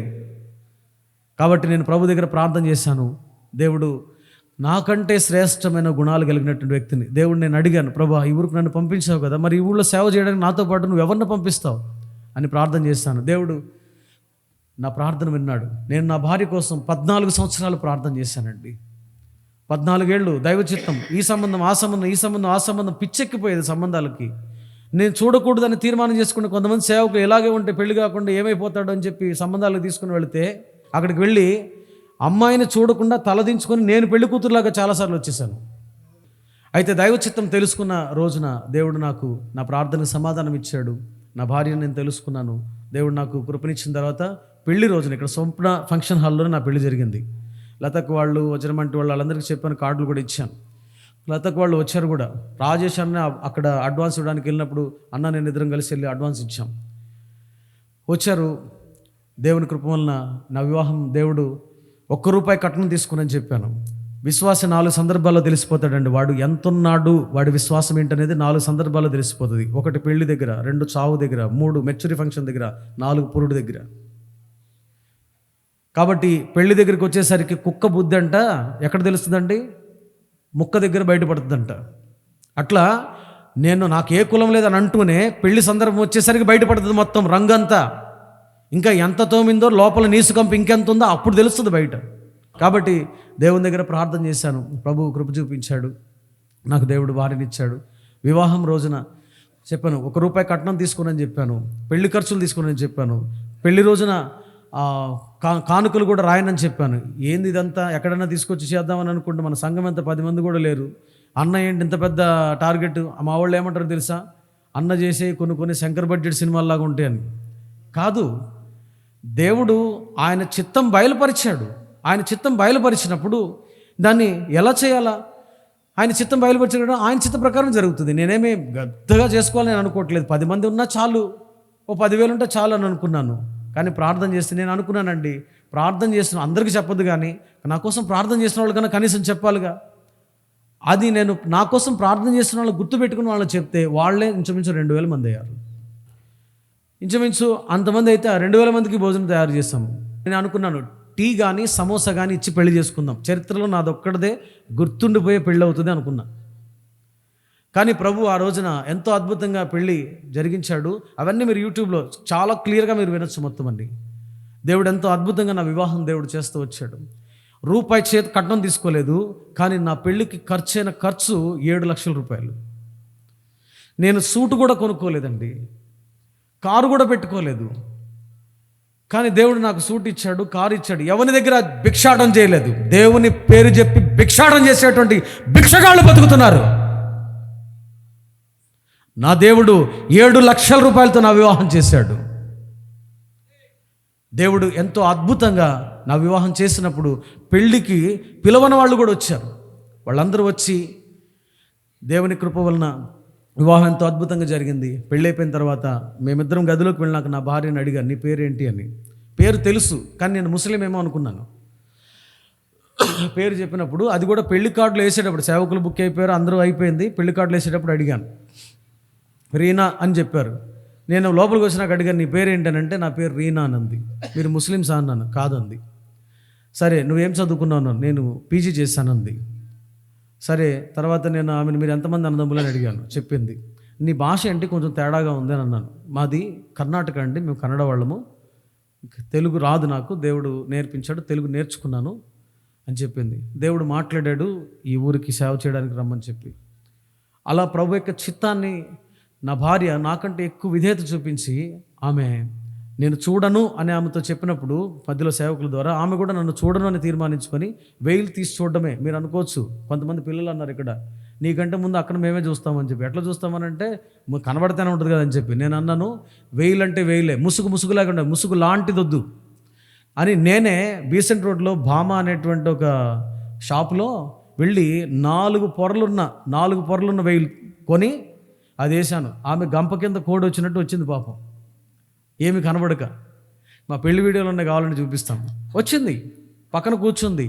వెయిల్ తీసి చూసినప్పుడే ప్రమాణం జరిగిన తర్వాత, మేము బైబిల్ మార్చుకోలేదు, తాళిబొట్లు కట్టలేదు, లేకపోతే ఇంకేదో మేము చేయలేదు, కాళ్ళకు మెట్లు ఇట్లాంటివి, కేవలం బైబిల్ మాత్రమే మార్చుకున్నాం. ప్రమాణం చేశాం దేవుని సన్నిధిలో. తర్వాత రిజిస్ట్రేషన్లో సంతకాలు పెట్టాం. దేవుడు ఎంతో అద్భుతమైన మంచి లక్షణాలు కలిగినటువంటి భార్యను ప్రభు ఇచ్చాడు. రమ్మ రీనా రా. దేవుడు తన పని నిమిత్తం నున్నలో సేవ చేయడానికి ఆయన ఏర్పరచుకున్నాడు. మేమైతే యోగ్యులం కాదు, అర్హులం కాదు. దేవుడు తన పని కొరకు ప్రభు ఆయన ఏర్పరచుకొని తన పని చేయడానికి ఆయన ఈ ప్రాంతంలో తన సేవ ఉద్దేశాన్ని ప్రభు బయలుపరిచి ఈ ప్రాంతంలో సేవ చేయడానికి ప్రభు సహాయపడుతూ వచ్చాడు. ఈమె నా భార్య, పేరు రీనా, కర్ణాటక నుంచి వచ్చింది. దేవుడు నన్ను ఆంధ్రాలో ప్రభు పుట్టించి ఇక్కడికి పంపించాడు. కర్ణాటకలో పుట్టి కర్ణాటకలో అబ్బాయిని పెళ్లి చేసుకొని కర్ణాటక వెళ్ళిపోవలసిన ఆమెని చూడాలి కదా.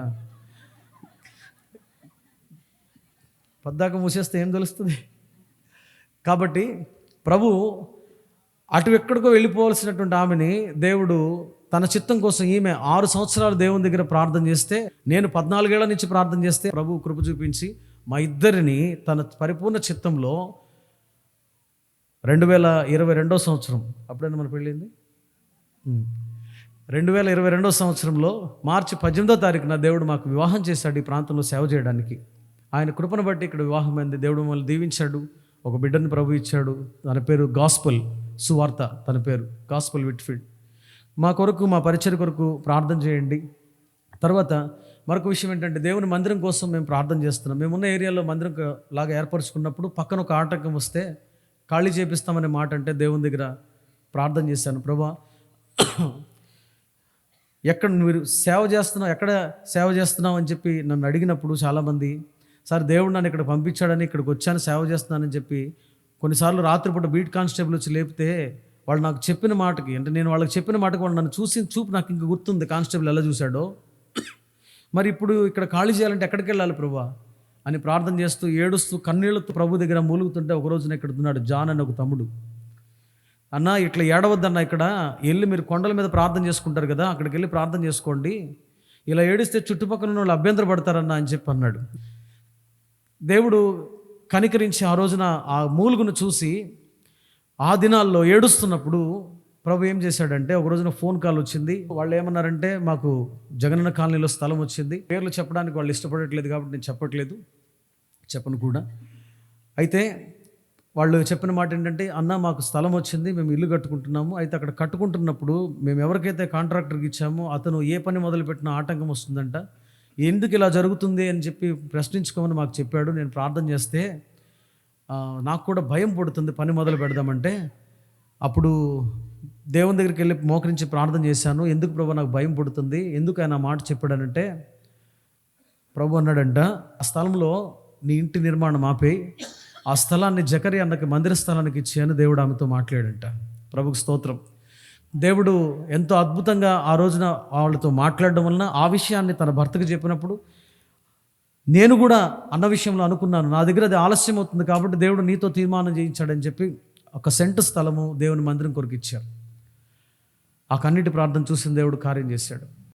ఆ తర్వాత ఆ సెంటు స్థలంలో ప్లాన్ వేయడానికి కోసం అని చెప్పి ఒక ఇంజనీర్కి ఫోన్ చేస్తే ఆయన అన్నాడు, మీ సాక్ష్యాన్ని యూట్యూబ్లో విన్నప్పుడు 2 గంటల పైన ఏడ్చానన్నా, అప్పుడు దేవుడు ఏదన్నా చేయమని నాతో మాట్లాడాడు, కానీ నున్నలో స్థలం ఎంత ఉంటుంది అంటే మీరున్న రోడ్లో సెంటు 10 లక్షలు అంటే నాకు భయం వేస్తుంది. మీ పక్కన దేవుడు ఇచ్చాడు కాబట్టి ఆ పక్కన సెంటు ఏమన్నా దొరికితే కనుక నేను తీసుకుంటాను అని అన్నాడు. అని 3,05,000కి ఆ పక్కన ఉన్న సెంటు తీసుకొని స్థలాన్ని మందిరానికి ఇచ్చాడు. అట్లా ప్రభు 2 సెంట్ల స్థలం ఇస్తే దేవుని మందిరం కొరకు ప్రార్థన చేయమని చెప్పి రూపాయి ఇచ్చాడు నాకు ఒక సేవకుడు. ప్రభు అని చెప్పి ప్రభుని స్తుతిస్తే ఆ ప్రార్థన ముగిసేలోపు మళ్ళీ ఫోన్ చేసి నా భార్య కూడా నీకు రూపాయి పంపిస్తుంది అన్నాడు. ఆ 2 రూపాయలు దేవుని దగ్గర పెట్టి, నా దగ్గర స్క్రీన్ షాట్స్ కూడా ఉన్నాయి, ఇది నేను పెట్టలేదు, ఆ 2 రూపాయలు దేవుని దగ్గర పెట్టి ప్రార్థన చేస్తున్నాను 2021 నుంచి. దేవుడు కనికరించి 2-3 ఏళ్ల తర్వాత 2 సెంట్ల స్థలాన్ని ప్రభు ఇచ్చాడు. ఆ తర్వాత ఆయన ఇచ్చిన ప్లాన్ ప్రకారం అక్కడ సేవకుల నివాసం కానీ తర్వాత మందిరం ప్లాన్ కానీ ప్రభు ఇచ్చిన దాని ప్రకారం చూసినప్పుడు భవిష్యత్ ప్రణాళికను చూసి దేవుడు అక్కడ పునాది, ఇక్కడ వేసే పునాది వేయొద్దు, అందరూ వేస్తున్న పునాది వేయొద్దు అంటే ఆగర్ల పునాది కాకుండా 9 అడుగులు లోపలికి వెళ్ళి ఏనుగు పాదాన పునాది వేశాం. అందరూ అనుకుంటారు ఏంటిది, ఏం జరుగుతుంది, గవర్నమెంట్ ఏమైనా కడుతుందా ఫ్లాట్ అని. కానీ దేవుని ఉద్దేశం ఉంది అక్కడ ఒక ఆమెకు కడుతున్నప్పుడు సువార్త చెప్తే ఆమె అనింది మాట, అయ్యా నువ్వు నన్ను తీసుకెళ్ళి ఎక్కడో పడేసావు, నేను ఇక్కడ ఉంటే దేవుని మందిరం దూరం అయిపోతాను కదా, మరి ప్రభా నువ్వు నాతో పాటు రా, నువ్వు నాతో పాటు ఉండాలి, కాబట్టి నువ్వు నాతో ఉన్నావనడానికి రుజువు ఏంటంటే నా ఇంటి కిటికీ వెనక్కి తిరిగి చూస్తే నాకు నీ మందిరం కనబడాలని ప్రార్థన చేసుకునేదంట. ఆమె ఇంటి కిటికీ వెనక్కి తిరిగి చూస్తే మందిర స్థలం కనబడుతుంది. ఇప్పుడు దేవుని యొక్క పరిపూర్ణ ఉద్దేశంలో దేవుడు స్థలం ఇచ్చాడు, అక్కడ పరిచర్య చేస్తున్నాం, సేవ చేస్తున్నాం. దేవుని ప్రణాళిక, నా మటుకు నేనైతే యోగ్యుని కాదు, ఒక చిన్న ఆశ, దేవుని చిత్తంలో బ్రతకాలి, దేవుని కొరకు చనిపోవాలి, బ్రతికేంత వరకు సాక్ష్యం చెప్పడం అంటే చాలామందికి ఇంట్రెస్ట్ అండి, కానీ నాకైతే భయం. ఎందుకంటే సాక్ష్యం చెప్పడం కాదు, సాక్ష్యార్థంగా బ్రతకాలి. కాబట్టి ప్రభు నేను ఆయన కొరకు సాక్ష్యార్థంగా బ్రతికేటట్లు నా కొరకు ప్రార్థించండి, నా భార్య కొరకు ప్రార్థించండి. తర్వాత మీరు దేవుని మందిరం కొరకు ఇష్టపడి వాక్యానుసారమైన పరిచర్య, దైవ చిత్తానుసారమైన పరిచర్యలో ఉండాలి అని కనుక మీరు అనుకుంటే మీ అందరికీ ప్రేమపూర్వకమైన ఆహ్వానం. ప్రతి ఆదివారం ఉదయం 10 గంటలకు దైవారాధన ప్రభు వల్ల, ఇవన్నీ కూడా వికాస్ ఇంజనీరింగ్ కాలేజ్ రోడ్లో సరస్వతి స్కూల్ దగ్గరలో దేవుని మందిరం ఉంది. వాక్యానుసారమైన పరిచర్య జరుగుతుంది. మా వాళ్ళకు ఒకటే మాట చెప్తాను, ఈ బైబిల్లో లేనటువంటి మాట నేను ఎప్పుడైనా చెబుతున్నాను, డాక్టరీన్కి వేరుగా బైబిల్కి వేరుగా నేను మాట్లాడుతున్నట్టు మీరు బైబిల్ తీసుకుని వేరే మందిరానికి వెళ్ళిపోమని చెప్తాను.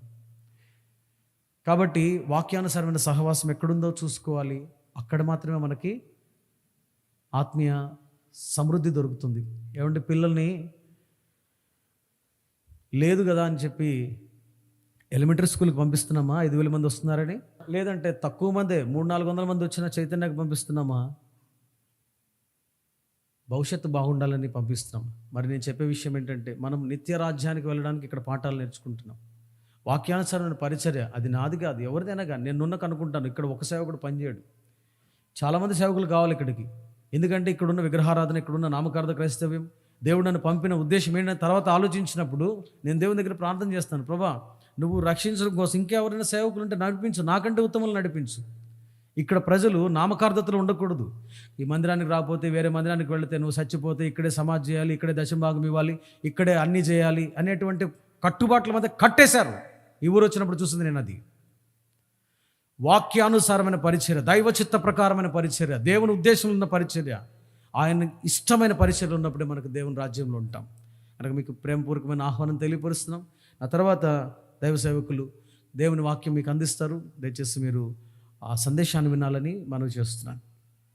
ప్రభు ఈ మాటలు మన వెనుకట్లో దీవించును గాక. ఆమేన్.